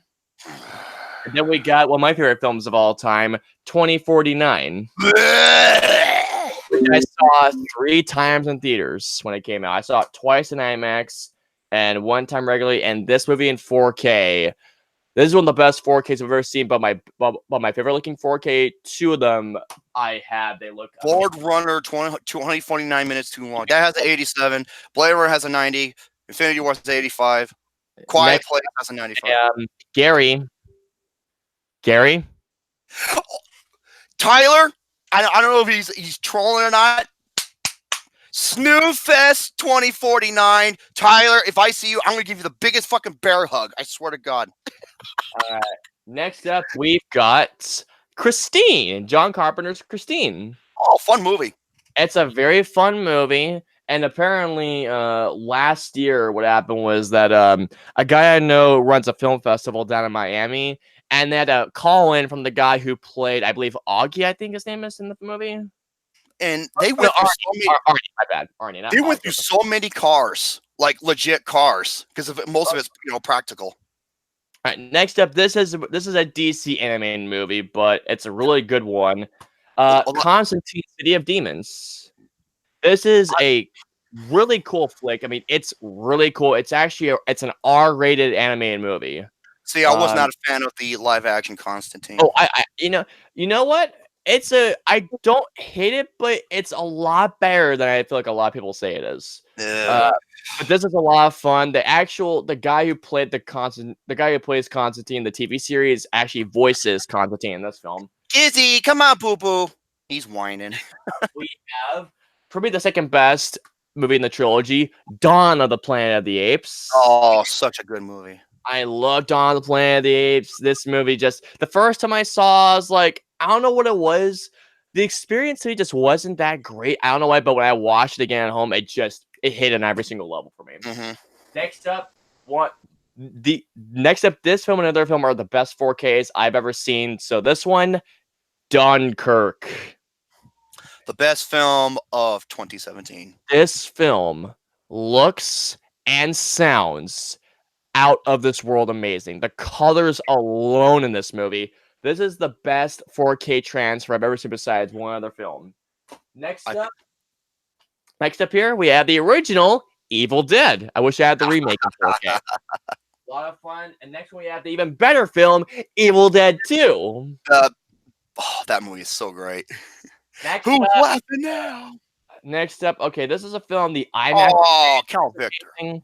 The IMAX experience of this film is amazing, but it's the most overrated film I've made for last year. First Man, Bear Pig. Fuck that movie, dude. The opening sequence and the lunar sequence are incredible, but other than that, it is a bore. This movie is. That movie is a fucking snooze fest. It is. Ryan Gosling, I have loved him in previous films, but in this one, it's like, okay, I know that I think it's Neil Armstrong, right? Yeah, Neil Armstrong. Yeah, Neil Armstrong. Okay. It's like, okay, he's a very smart guy, but Ryan Gosling portrayed him as too stoic. Like he was a robot in this movie. He was a robot. That word overrated is used way too much. Then you would hate me, Mick Rock, because I think First Man fucking sucks. Oh my God. I saw this in IMAX too, and I was like, it was a waste of my time.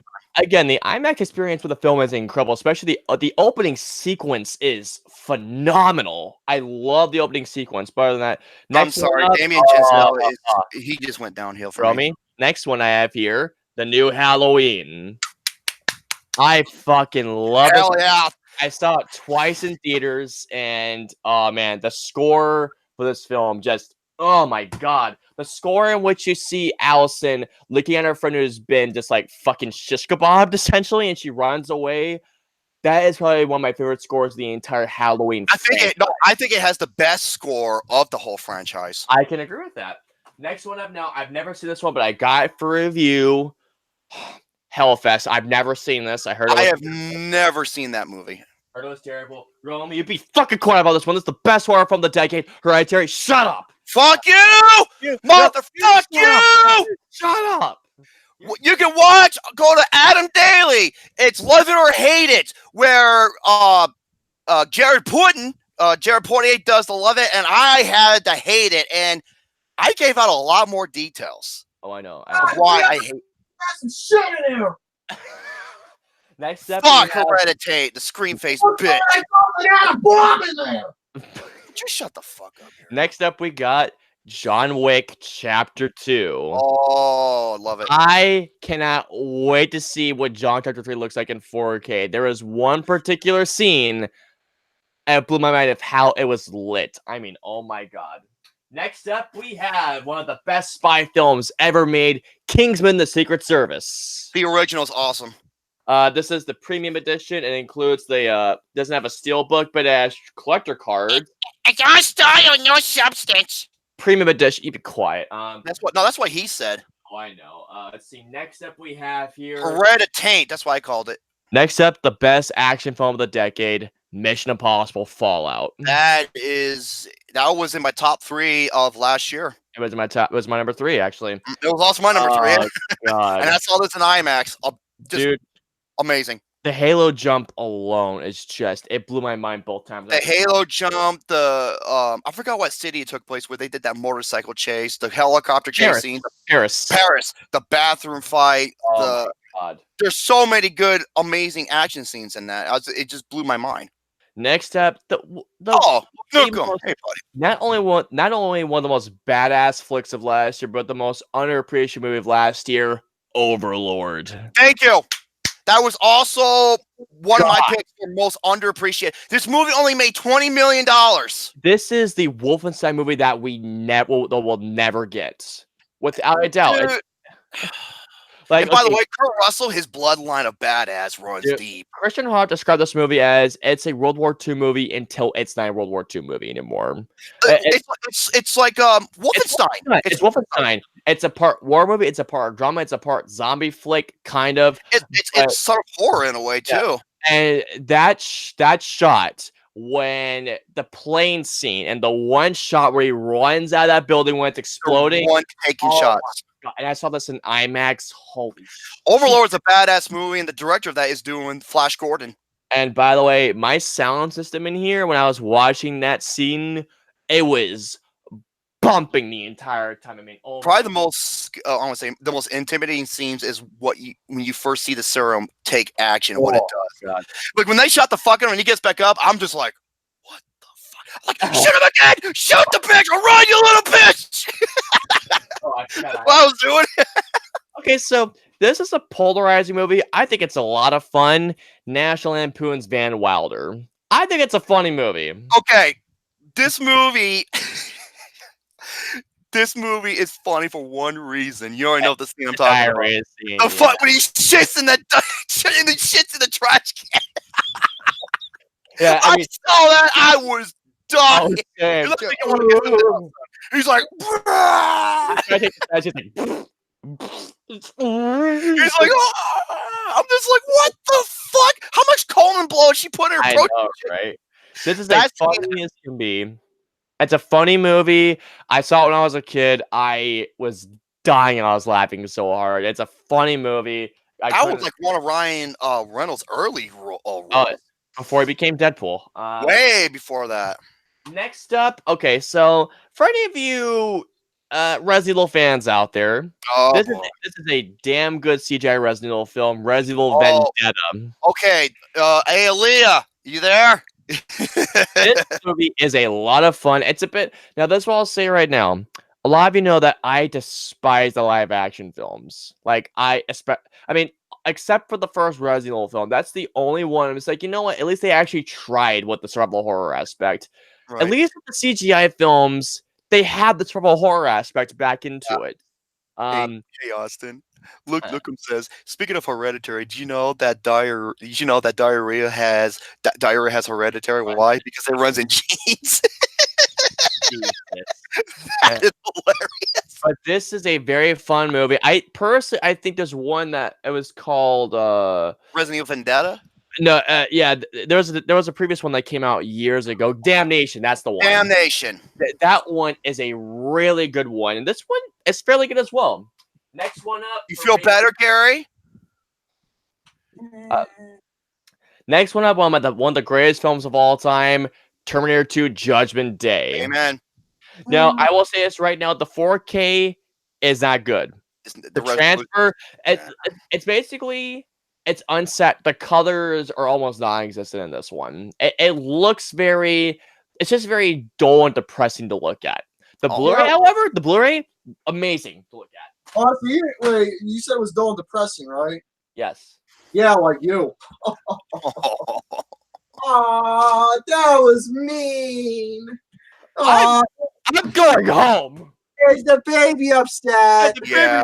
The baby's okay. Does the baby want his baba? No, Yes, I just do. shake a, just shake a squeaky toy. Oh, I got a baba. Here, I got a baba you can suck on.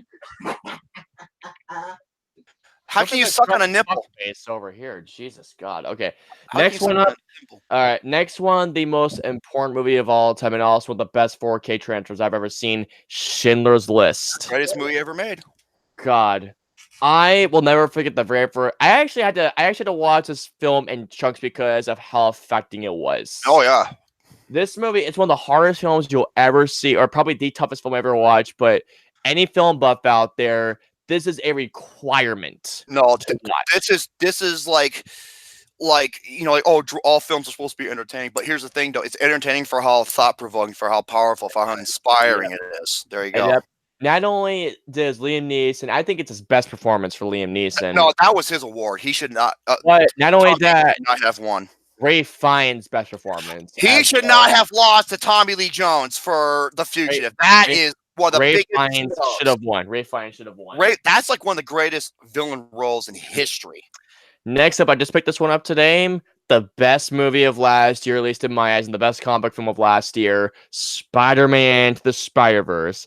I just picked this one up today. I cannot wait to see how this movie looks in 4K. That was the winner of the film of the next. Oh, no, my God, let me start over. That was the winner of the network and the next gen, and it won the Oscar as well, and rightfully deserving. Yep. It won at the next gen. It won best comedy, best comic book film, and it won best movie as well. Yeah, this movie. If you guys have never seen this movie, get off your ass and watch it now. Please. Count Victor. Be quiet. The next 4 films now.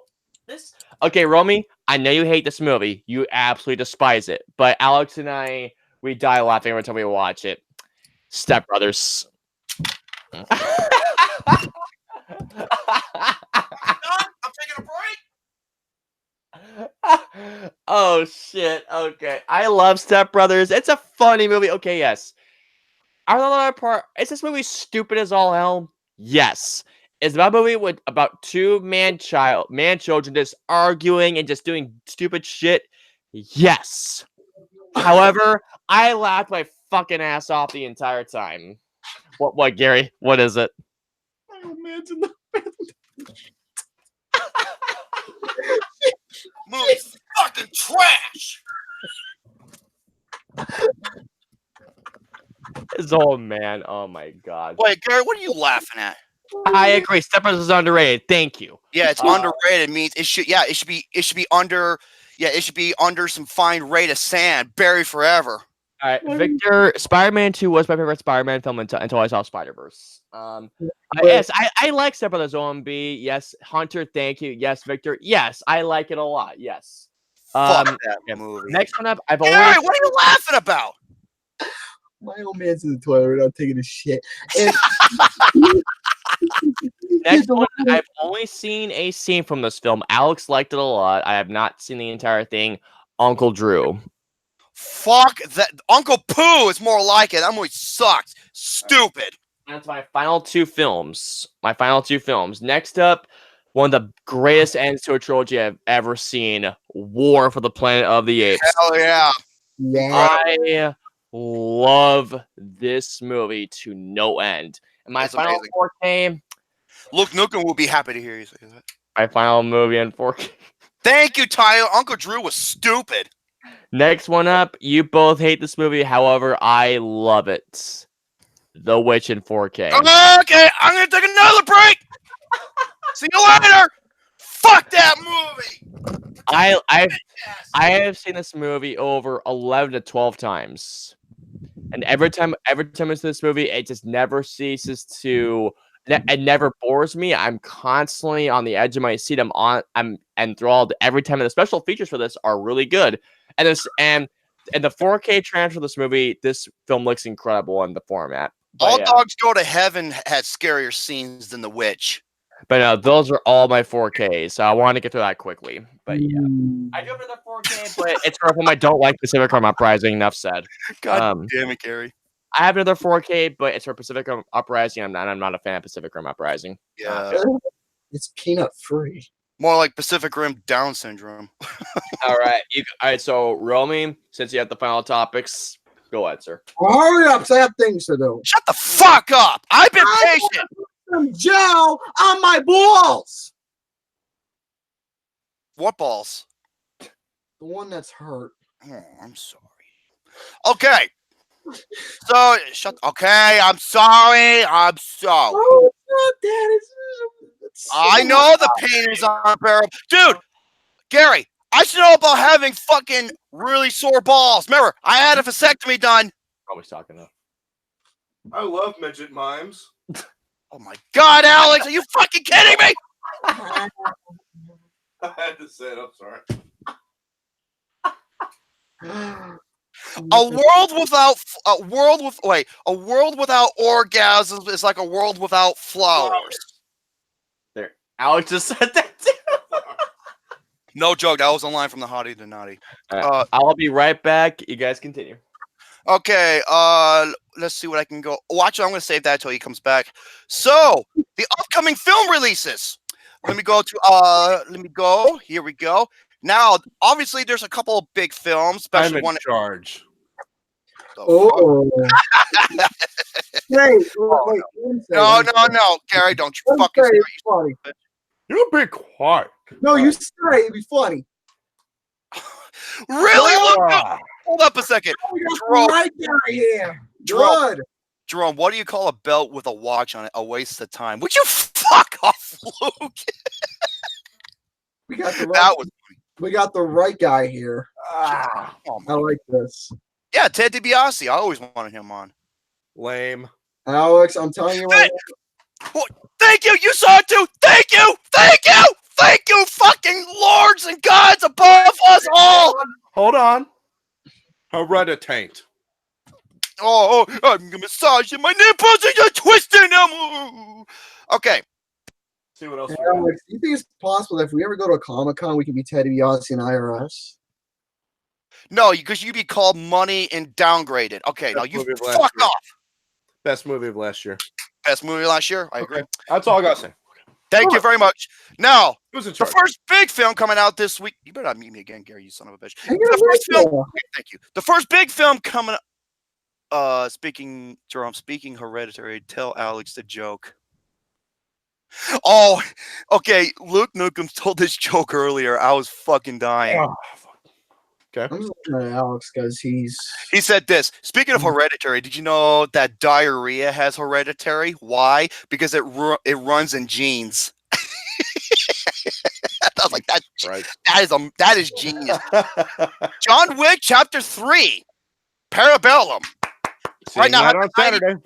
90% rating on Rotten Tomatoes. This is getting unanimous praise from everybody. People like Tyler Calvert, people like King Hannibal, and many others have reviewed this film, and they're all saying it is spectacular. Of course, this is from the same team who did John Wick Chapter 2, same director. I cannot wait to see this movie. It's one of my most anticipated films of the whole year. I cannot wait to see the dynamic. What? Nothing. Go ahead. So, yep, and let's just say Wick on horses and attack dogs. Wick on horses.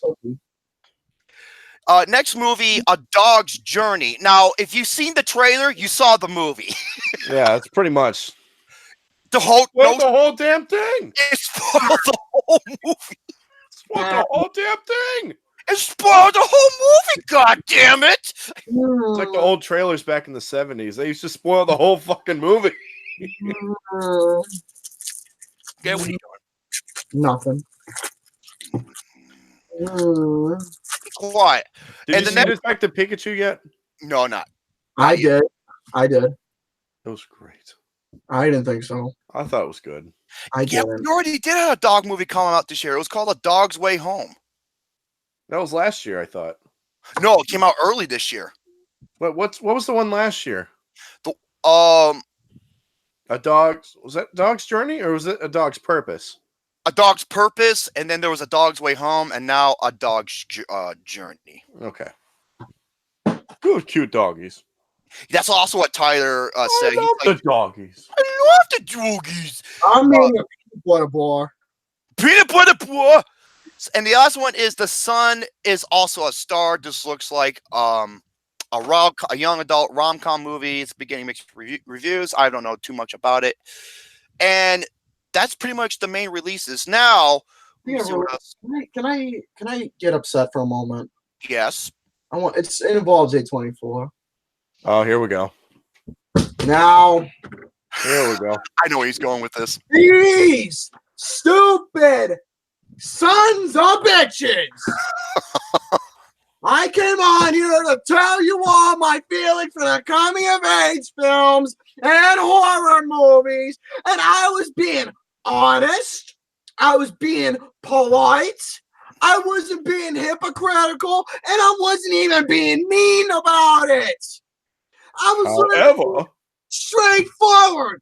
But these stupid nincompoop turd-brain flamingo motherfuckers decided to be a cockies and be like, oh, so this asshole doesn't like our coming-of-age movies, right? Well, guess what? Fuck this guy. We're going to grab the hottest Asian babe we know and make a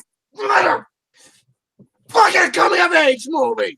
They did. They're making a coming-of-age movie starring a really adorable Asian star. What is it called? The farewell, it's called. The farewell. The farewell to my insanity. This is the shit I get for being honest. oh god, Jesus. Stupid A1 steak sauce wannabe motherfuckers. Steak sauce. Steak sauce. You know what? I'm done making A24 steak sauce joke. I said the sauce was good, but no. Screw you. Your sauce is terrible. It makes steak taste like shoe leather. Hey, Austin. Hey, Alex. I'm sorry. Hey, Alex. If you know there's A24, A1 steak sauce, I should create a studio called Studio 57. Heinz 57. Oh, Heinz 57. Hell yeah. The better kind. Yeah. I actually prefer A1. The farewell. We're taking Asian honey, and we're gonna make her sad and upset and make this global fucker actually like a coming of age film. A24, what the fuck did I ever do to you besides my honest thoughts about your coming of age and horror? I said it before. I'll watch anything else that doesn't involve those genres, but no, you have to be a cock tease for me. I don't like cock teasers unless if you're a Japanese woman in a fucking bikini trying to get down on my weenie and actually make me feel good. Wait, I'm creating Studio 666. I like Actually, that exists. It's called Happy Madison Fuck Tarts. I don't like the cock teasers where you make my boner go up, then all of a sudden it flops down like a raw noodle. One noodle. You get me upset. Got me very upset. Just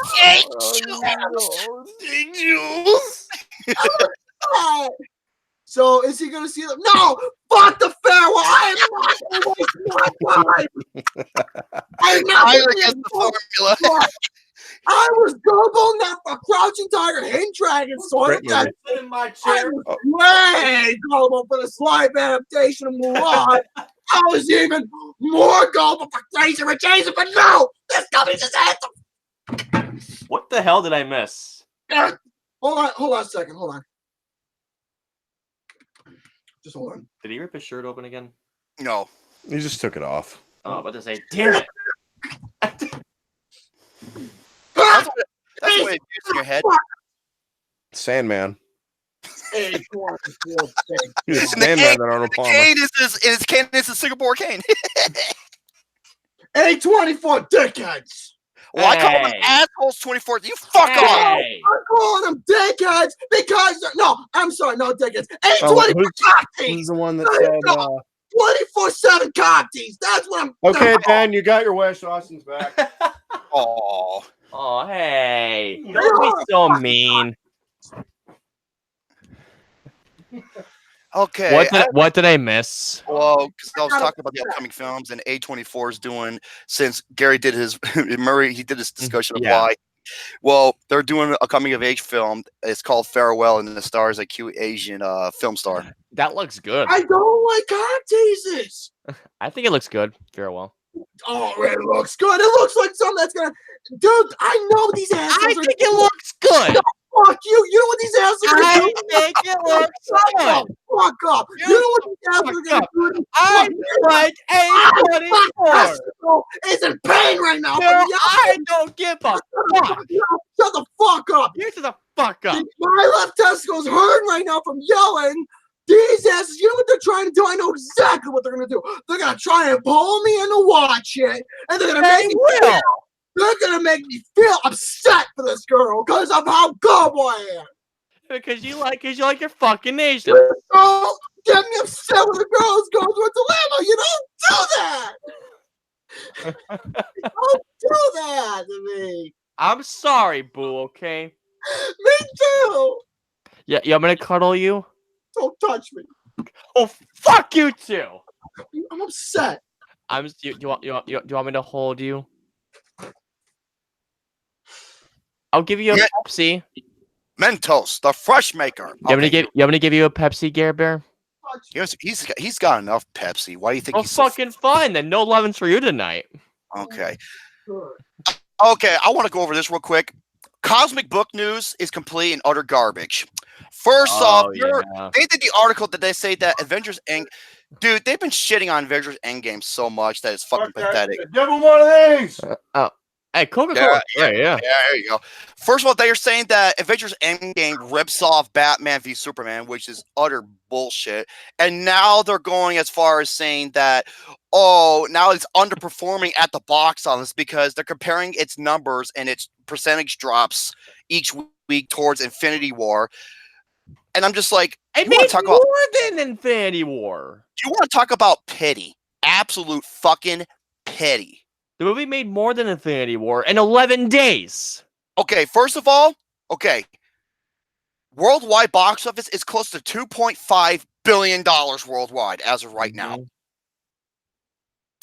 It's made around 400 to 500 million more than Infinity War. I will never cover them ever again. And it's the second biggest film of all time. This is just a lousy attempt to do whatever they can just to shit on Avengers Endgame. Because they cannot stand the fact that they're the only ones that didn't appreciate it.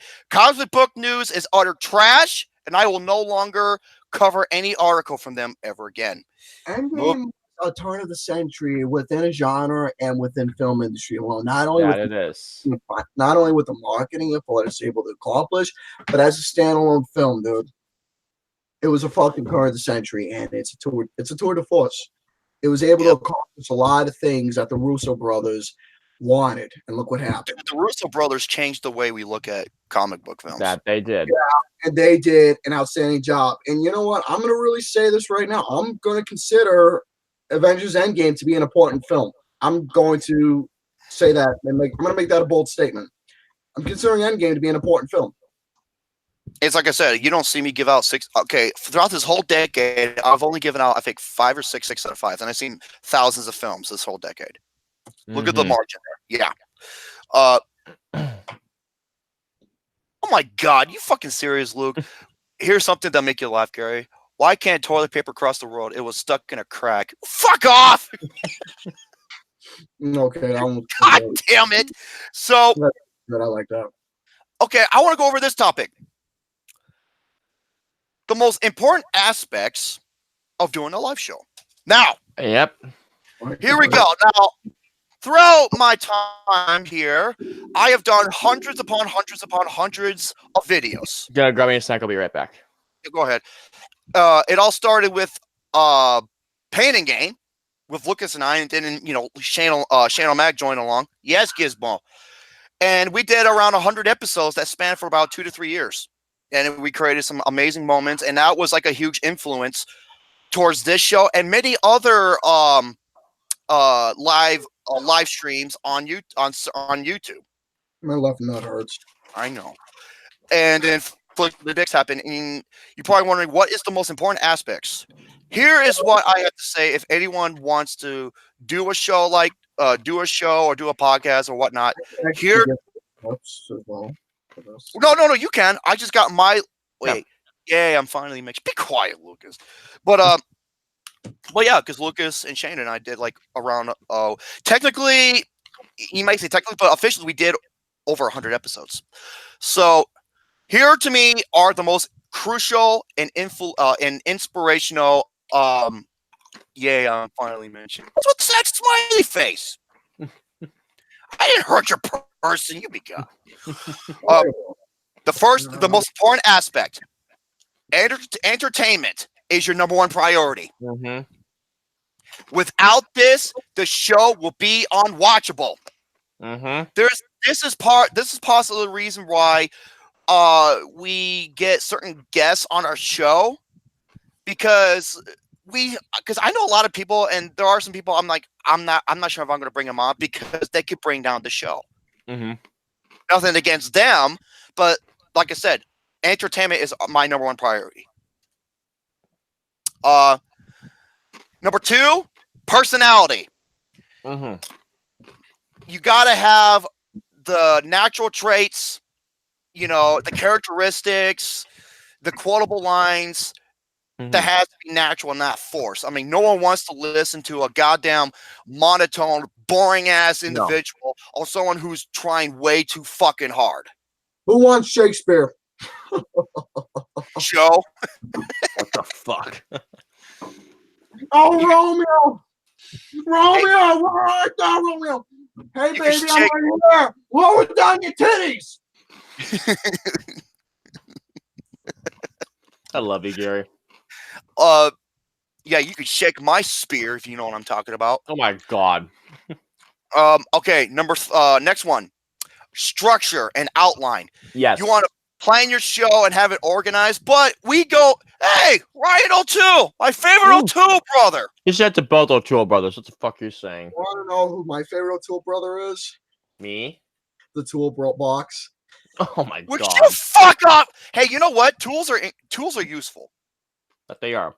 Wait, oh no, my arch nemesis is here. Oh my god, here we go with the Broken Army and the Commissioner War. Like I said, you know how it's gonna end with me, goddammit. So I still can't be quiet. I still can't wait for episode 8. I can't wait for Jay Vaders and Austin Burp. That's gonna be an awesome matchup. So I was being back into it, damn it. Yeah, structure and outline, kind of like you want to set up. You don't want to come to the show unprepared. No, you do not. Because then you're gonna And then next one, to me, this is one of the more important ones, and I do this a lot. Interact with the live chat. That too. You want to have your viewers. Okay, you want to make them feel like they're part of the show. Mm-hmm. Like they have influence and significance, but don't let them take over. Mm-hmm. And the fifth one, Gizzy. And the fifth one, oh shit, I'm trying to think of the right word. Scheduling. The schedule. You cannot be like, okay, let's do an episode and then gone for 4, 5, 6 weeks, and let's do another episode. You gotta have there's a reason why we do it's a weekly basis. Mm-hmm. You have to keep, once that train is going, you don't run into a dead end. Yeah, you can't. It's all about momentum. You can't just stop the momentum like that. Exactly. Yeah, I like to be played with in the audience. Okay. Christy. Oh, I like playing. No, you fuck off, Gary. Fuck off. But. Yeah, that's my butt, not yours, hey, dickhead. Gary, showed the boobies, right? Oh, oops. Oh, you all know what I meant, or do you? I was just waiting for Ryan O'Toole to say. He's like, I think you tell Cody the same thing. I'm like, maybe. You sure as hell do what the fuck are you saying? What about Cody? He looks like freaking Josh Peck when he was on the Amanda show. Oh my god. Oh, God. God. He looked like Josh Peck when he was on the Amanda I can totally see that. Oh my God. show. He looks like Josh Peck. Cody, I'm sorry, I love you, buddy, but I can totally see what you're saying. I do too. He does look like No, Josh wait, what was that show called? It was called Drake it was and Josh? Huh? Amanda show. What's it, Drake and Josh? Drake and Josh. He actually does. Headaches! You give me headaches! Hey Cody, can I have your autograph? Oh my God. So okay, What do you want? Now- I just want peace. to me, those are the most important aspects. What about you two guys? All right, if you want me to get my aspects up front of your show, Garrett, go ahead. I've been hosting programs / podcasts or shows, whatever you want, since 2013. I've been doing it for a while now. When you want to have a show, here are my tips. The first stuff is you got to have a beginning aspect, and that is a theme, a purpose, and a goal. The theme for the Also, show. Oh my god. Fucking Romy, I swear to God, dude. he has you work. I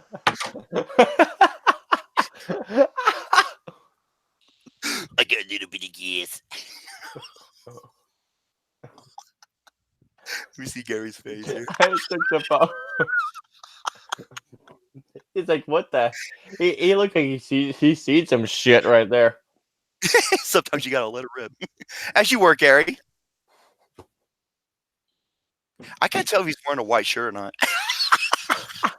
He can't even talk right now. Oh my god. If you want to run a show, you got to have the fear of my tips. The first thing is you got to have these 3 attributes. That's a big word too. You got to have a theme, you got to have a purpose, and you got to have a goal.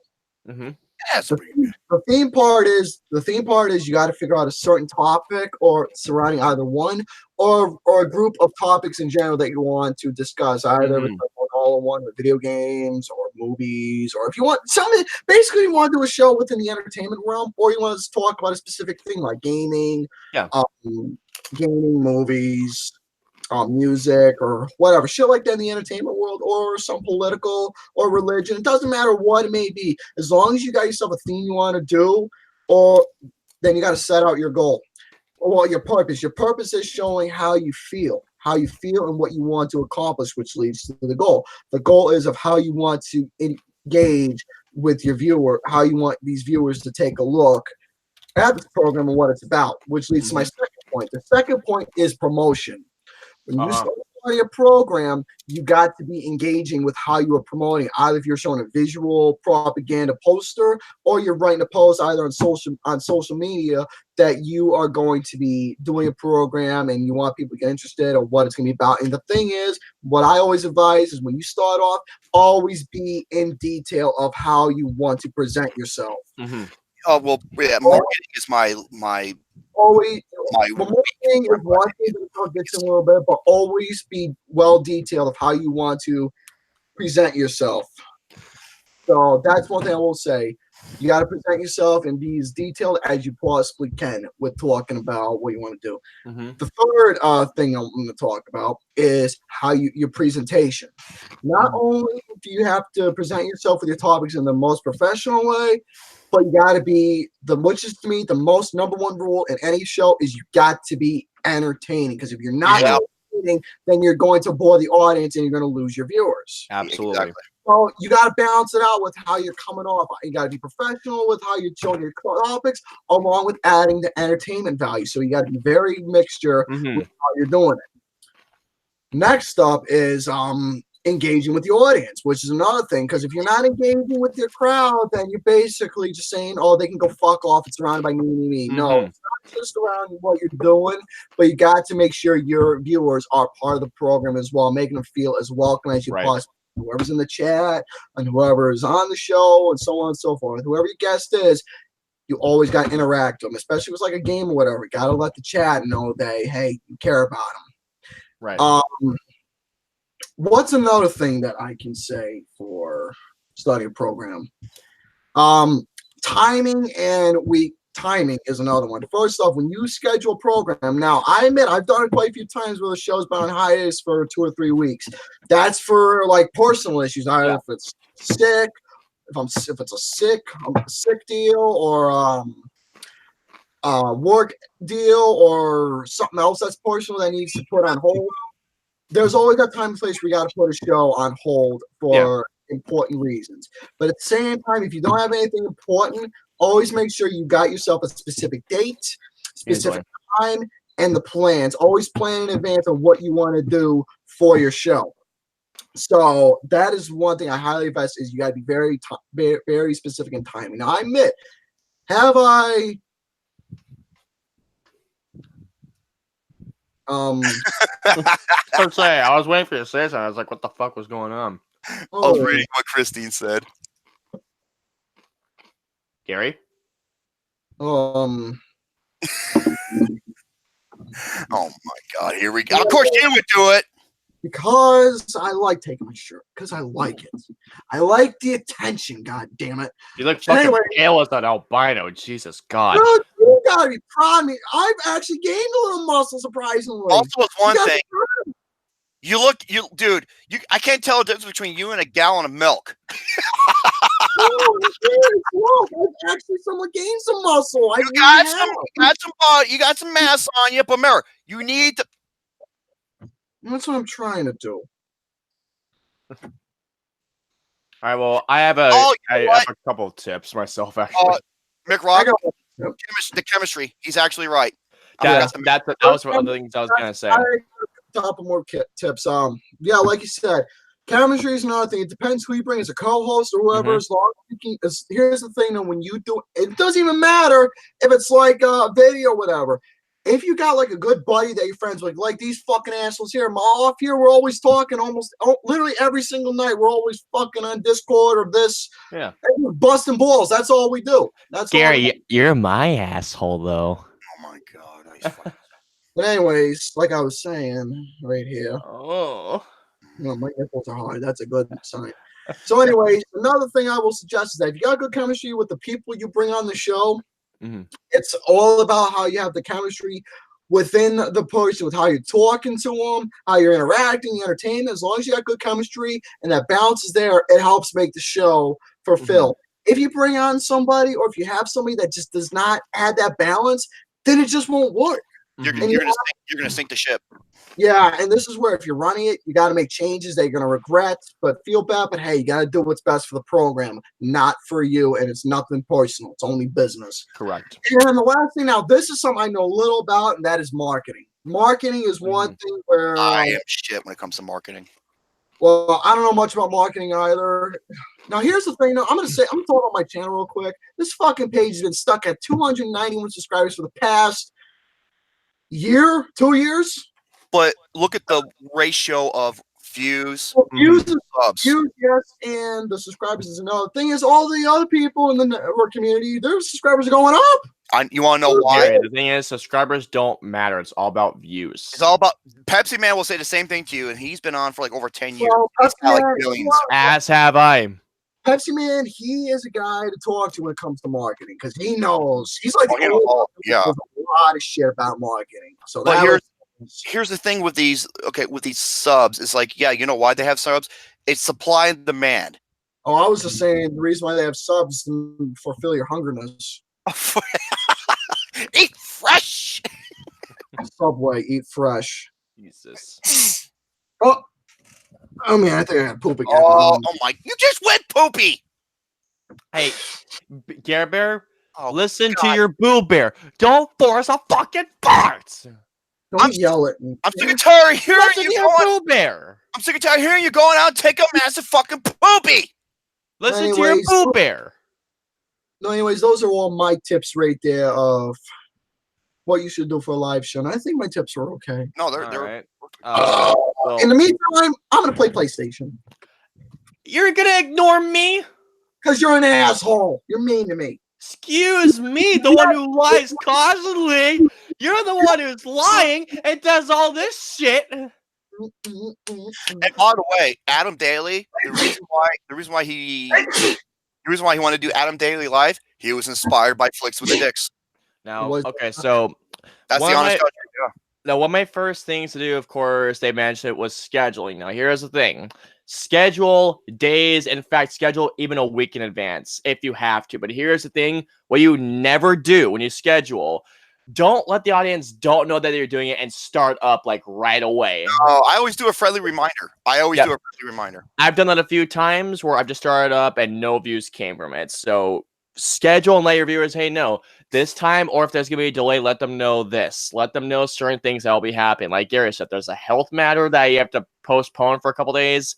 Do it. The fuck is Gary doing? Hold on. No views? Yeah, because you suck. Gary, asshole. Thing is, you want to know something that's not pussy-like? What I had the right not to do? I'll talk about it a little bit. I did the fucking show with the goddamn flu, and I was feeling horrible. Oh, that was when Mick Rock was on. Right now, I'm doing the show with a tear groin. Now, speaking of a bunch of other people, like they mentioned, chemistry. Doesn't matter who. It doesn't matter who you bring on. Does not matter who you bring on. No, it does matter who you bring on. Well, but that's what I was about to say.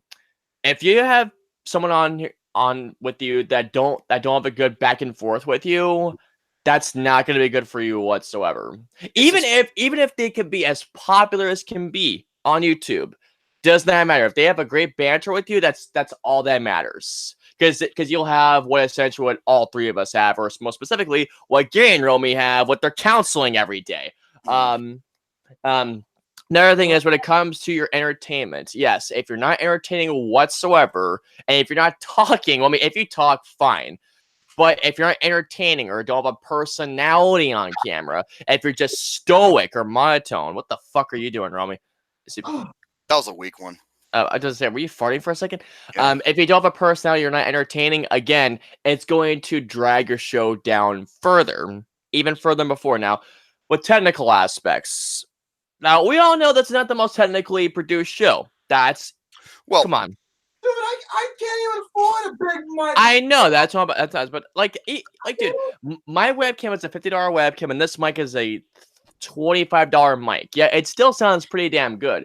Here's the thing. Why we call ourselves the ECW Film Discussion, because we go balls to the wall, we don't hold nothing back, and we may not have the highest technical qualities, but in terms of producing a show, it's unlike any other.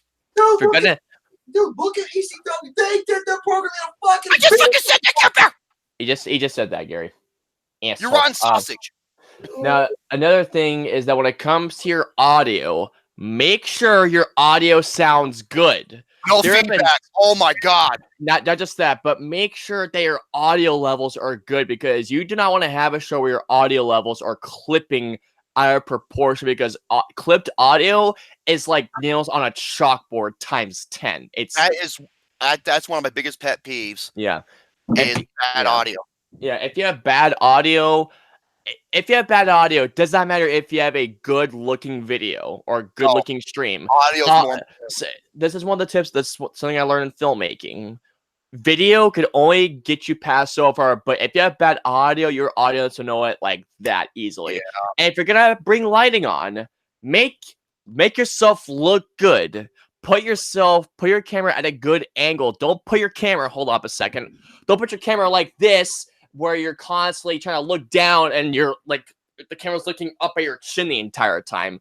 I've seen that plenty of times. It does not look good whatsoever. Have it to where your camera looks at eye level, to where it's looking straight on, like what Romy has or what Gary has. They have good camera angles. I have to balance it. Yes. Yeah, they have good camera angles. Don't make it. I saw my camera refocus.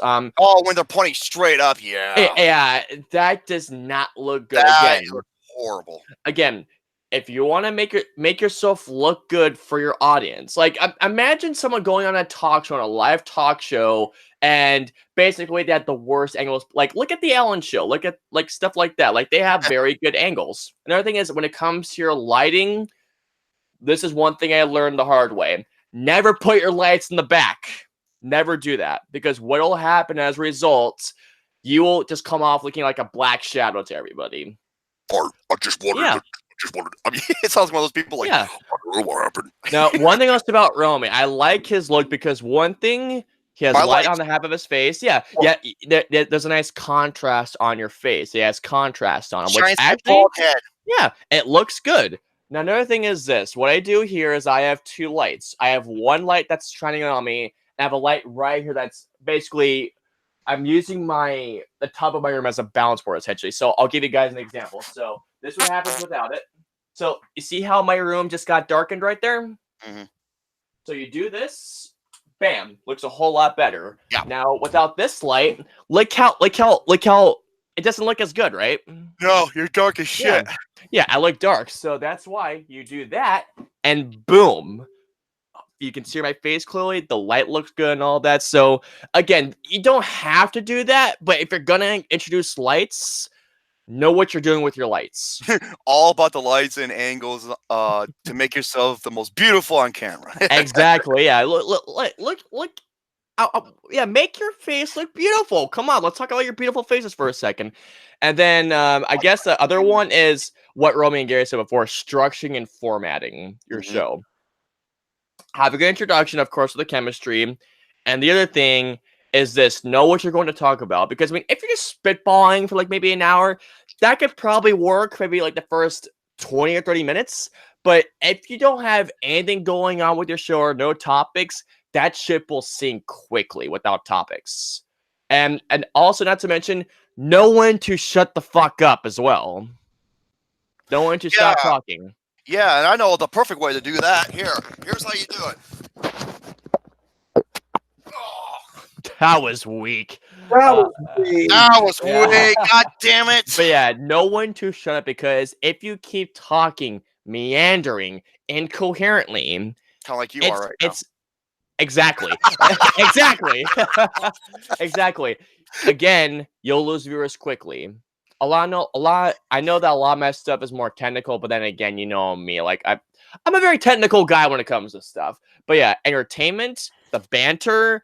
If you want to bring the technical aspects, good, but let the technical aspects come as you keep doing your thing. Don't go out there immediately. But again, audio is very important. That's all I have to say about that stuff.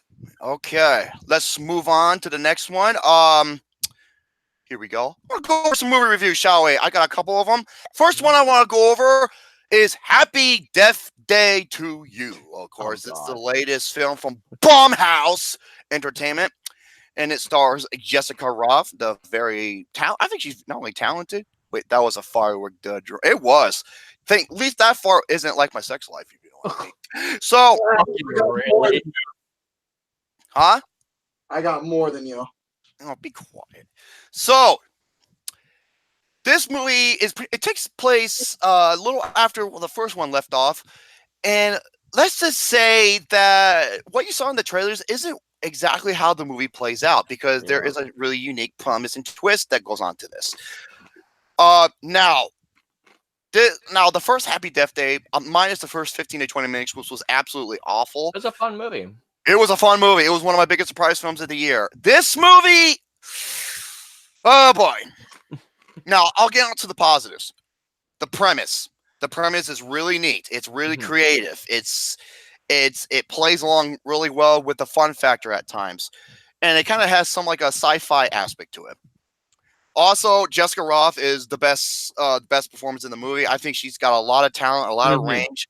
And I hope that she does well. And she has some really funny moments in the movie. Aside from that, here are the things that ruin it. Number one, the supporting characters of this movie are fucking terrible. They are horrendous. They are. Especially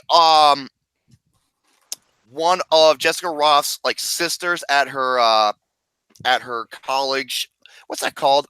Not a fraternity. Is it a fraternity? I forgot. No. Sorority. Sorority. Thank you. Especially the scene where she's pretending to be a French blind person. That scene was just fucking dumb. Okay. Next one. Some of the dialogue is horrible. There are some lines that makes me think, who the fuck wrote this shit? It's like, why are they saying such dumb shit? And that pretty much kind of hurt the film for me. For me, I just thought the whole film was dumb. Well, the Asian guy, he wasn't too bad. No. It was the other two. It was the other two characters who were like these nerd junkies. You know, Yeah. they were just dreadful. Especially that sorority sister. That was just bad.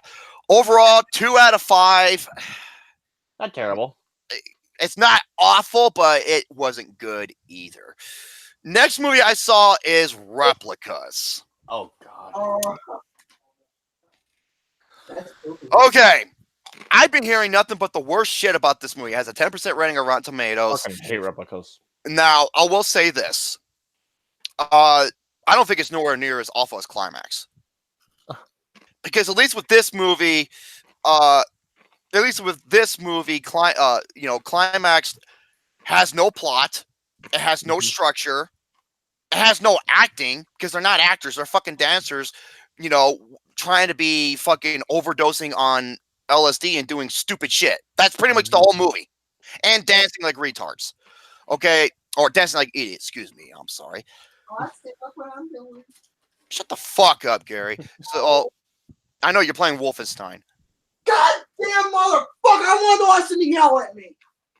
You want me to yell at you?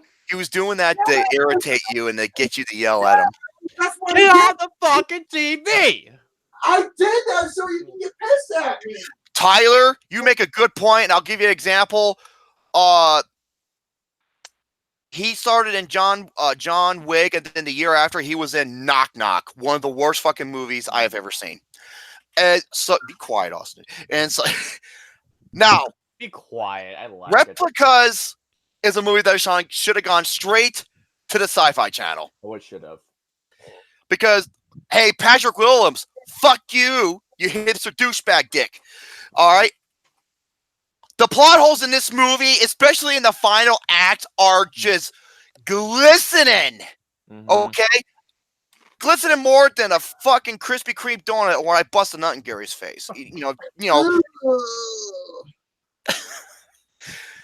And some of the performances, especially the guy who's in charge, he was so over the top.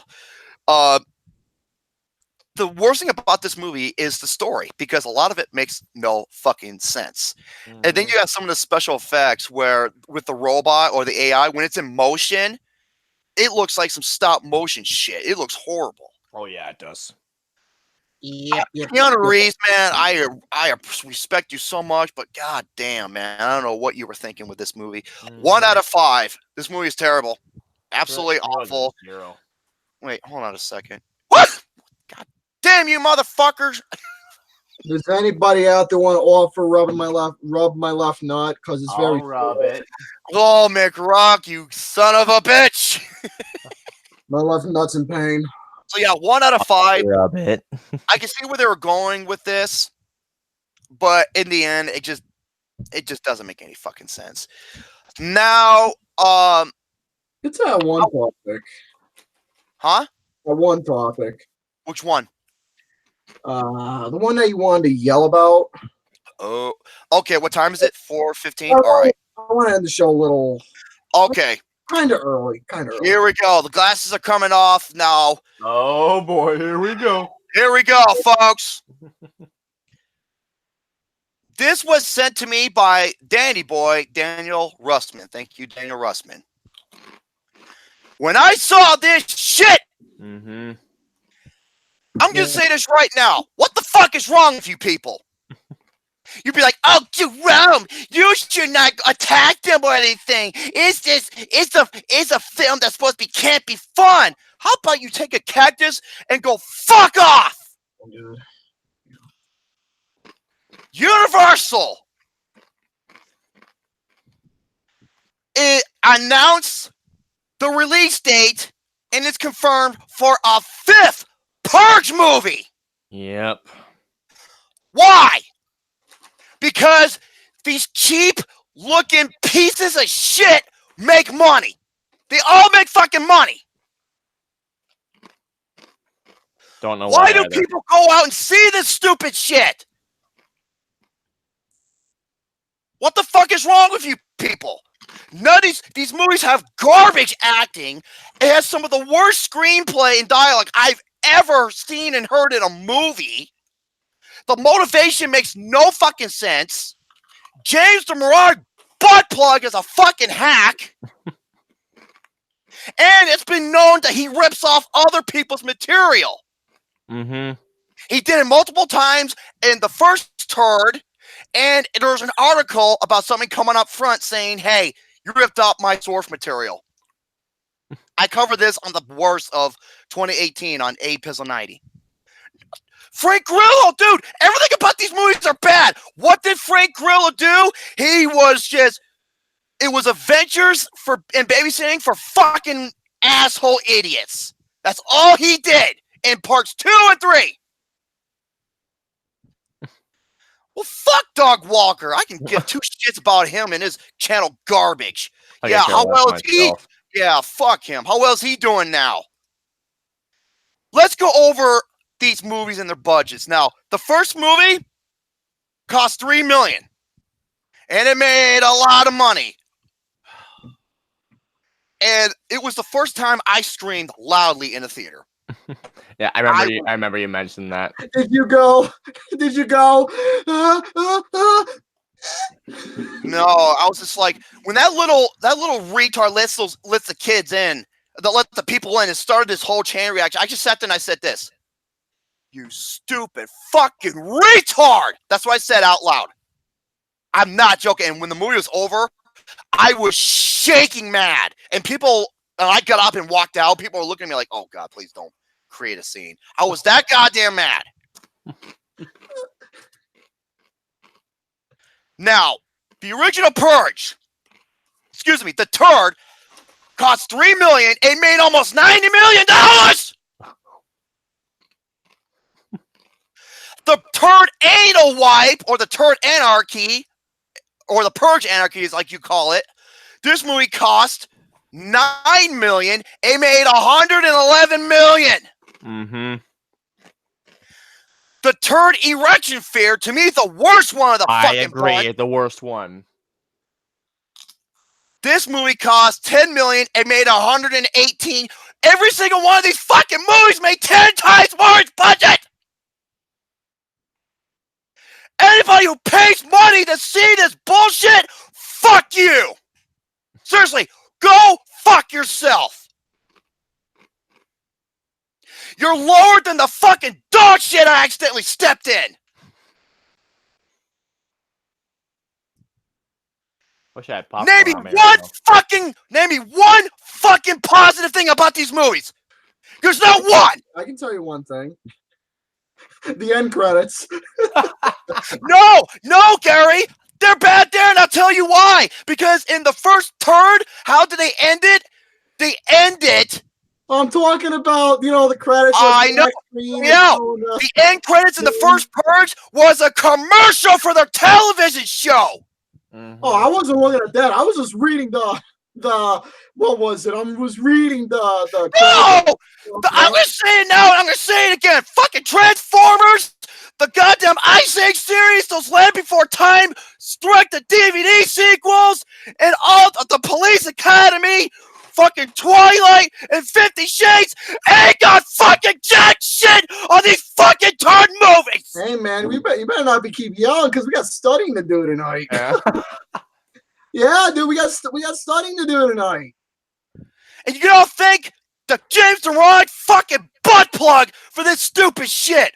Oh, it's a satire on our it's a political satire. No, it has to be a political satire if the movie makes fucking sense. Nothing makes sense in these movies.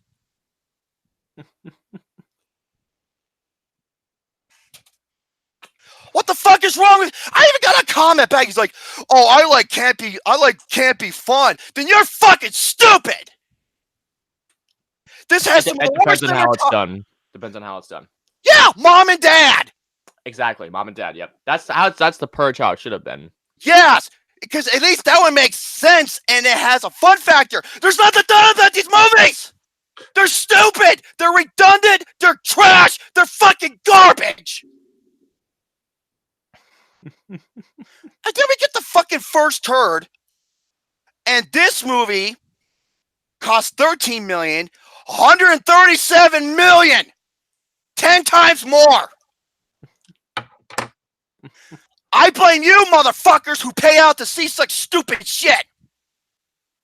Yeah, we have great movies that don't get any recognition, hardly any recognition. Look at Overlord. It only made $20 million. Hey, you guys want to hear good dialogue from what the Purge should have been? You're going to open this motherfucking door! It's Mom and Dad. Oh my god. Oh, give me my candy bar. Fuck that goddamn slut. I'm glad she got killed, stupid bitch. And then the television series, I'm just like, yeah, to combine, okay, these movies made $447 million on a $35 million budget. Mm-hmm. Yet great films like Kubo and the Two Strings, or The Nice Guys, or like any of those other films, don't get little to no. The Missing Link bombed. Yeah, people go out to see this shit. All right, man. I won't keep yelling. You got studying to do tonight. Hey, Romy, one more clip. Oh, yeah, you put your right foot in, you take your right foot out, you do the hokey and you it all out. We got That's studying to do what the tonight. Purge should have been right there. The Purge, the turd is back. Universal Pictures is returning to profitable horror franchise. Yeah, profitable. They look like shit. They're cheap as fuck. Mm-hmm. Yeah, Action Tomorrow, one of my favorite sci-fi films of the last 10 years, bombed. Mm-hmm. With the 5th installment, the still untitled film is centered the annual 12-hour lawless rampage. Folks, go to NG2C Network and watch our review of the Turd Erection Fear, where Gary and I go into in-depth details of why these movies are garbage, and LC Muscle 28 on the first Turd and why these films are garbage. I think I was on the film page. I don't think it was the NG2C Network. That's one of your highest watched videos on that channel. I don't think it was on that. I don't remember it being on. So that yeah, channel. fucking bomb, Jason fucking bomb, and James DeMorag butt plug are in a duel, and it's gonna be directed. It's also Platinum Dude's partner, Michael Bullshit. You're welcome.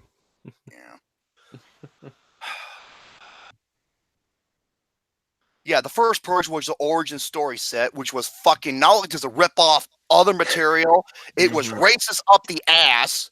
That was.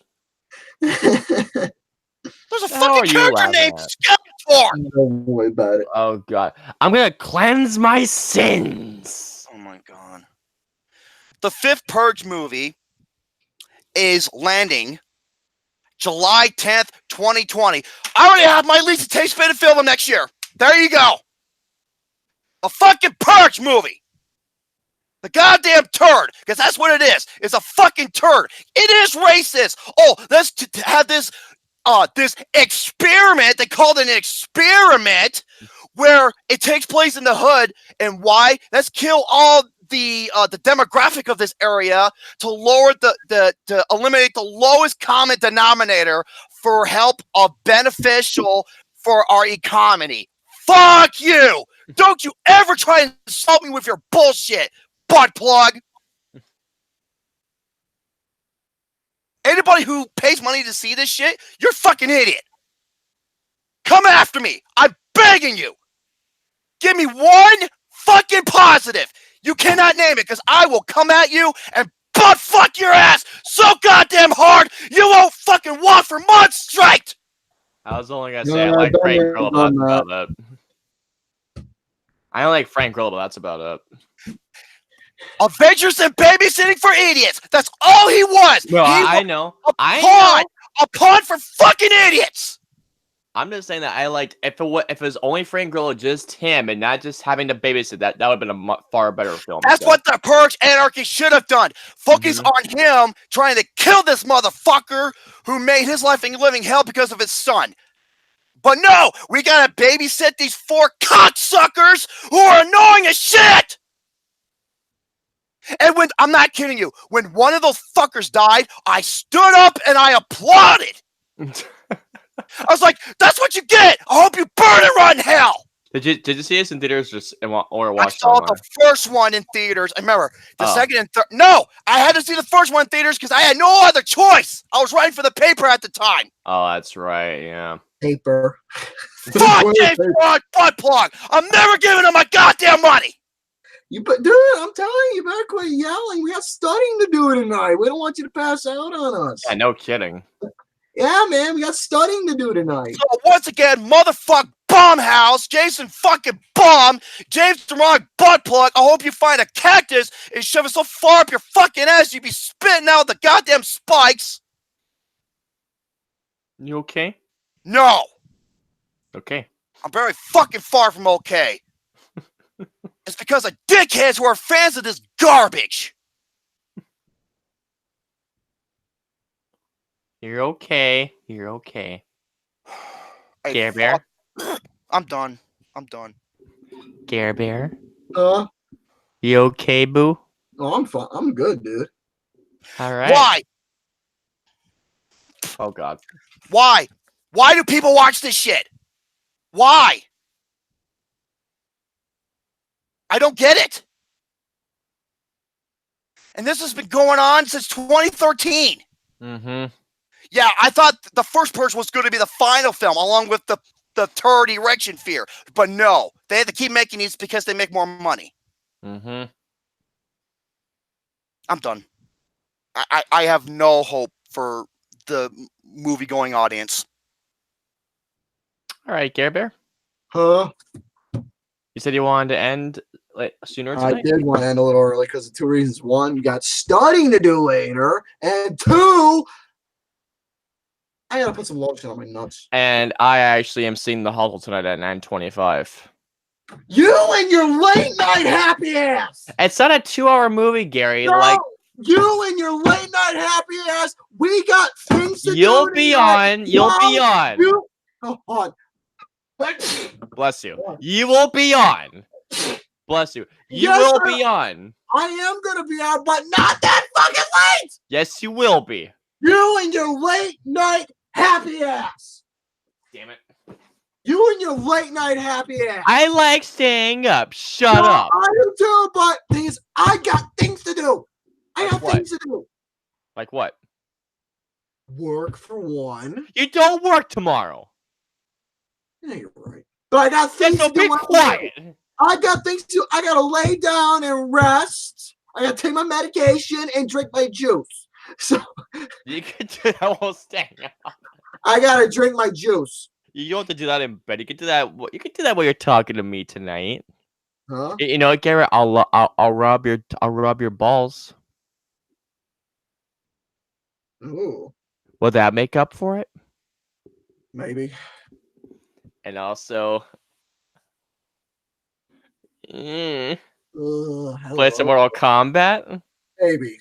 Okay. I was playing, but no, your late night happy ass is going out.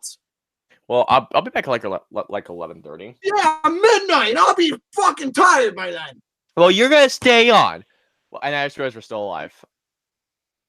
Oh no, it's no. Oh well. Anyways, ladies and gentlemen, this has to do. That's a program for you all. I hope you all enjoyed this, and ciao for now. Ciao, ciao, ciao, ciao, ciao.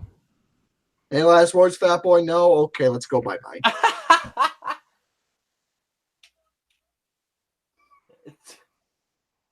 Bye bye.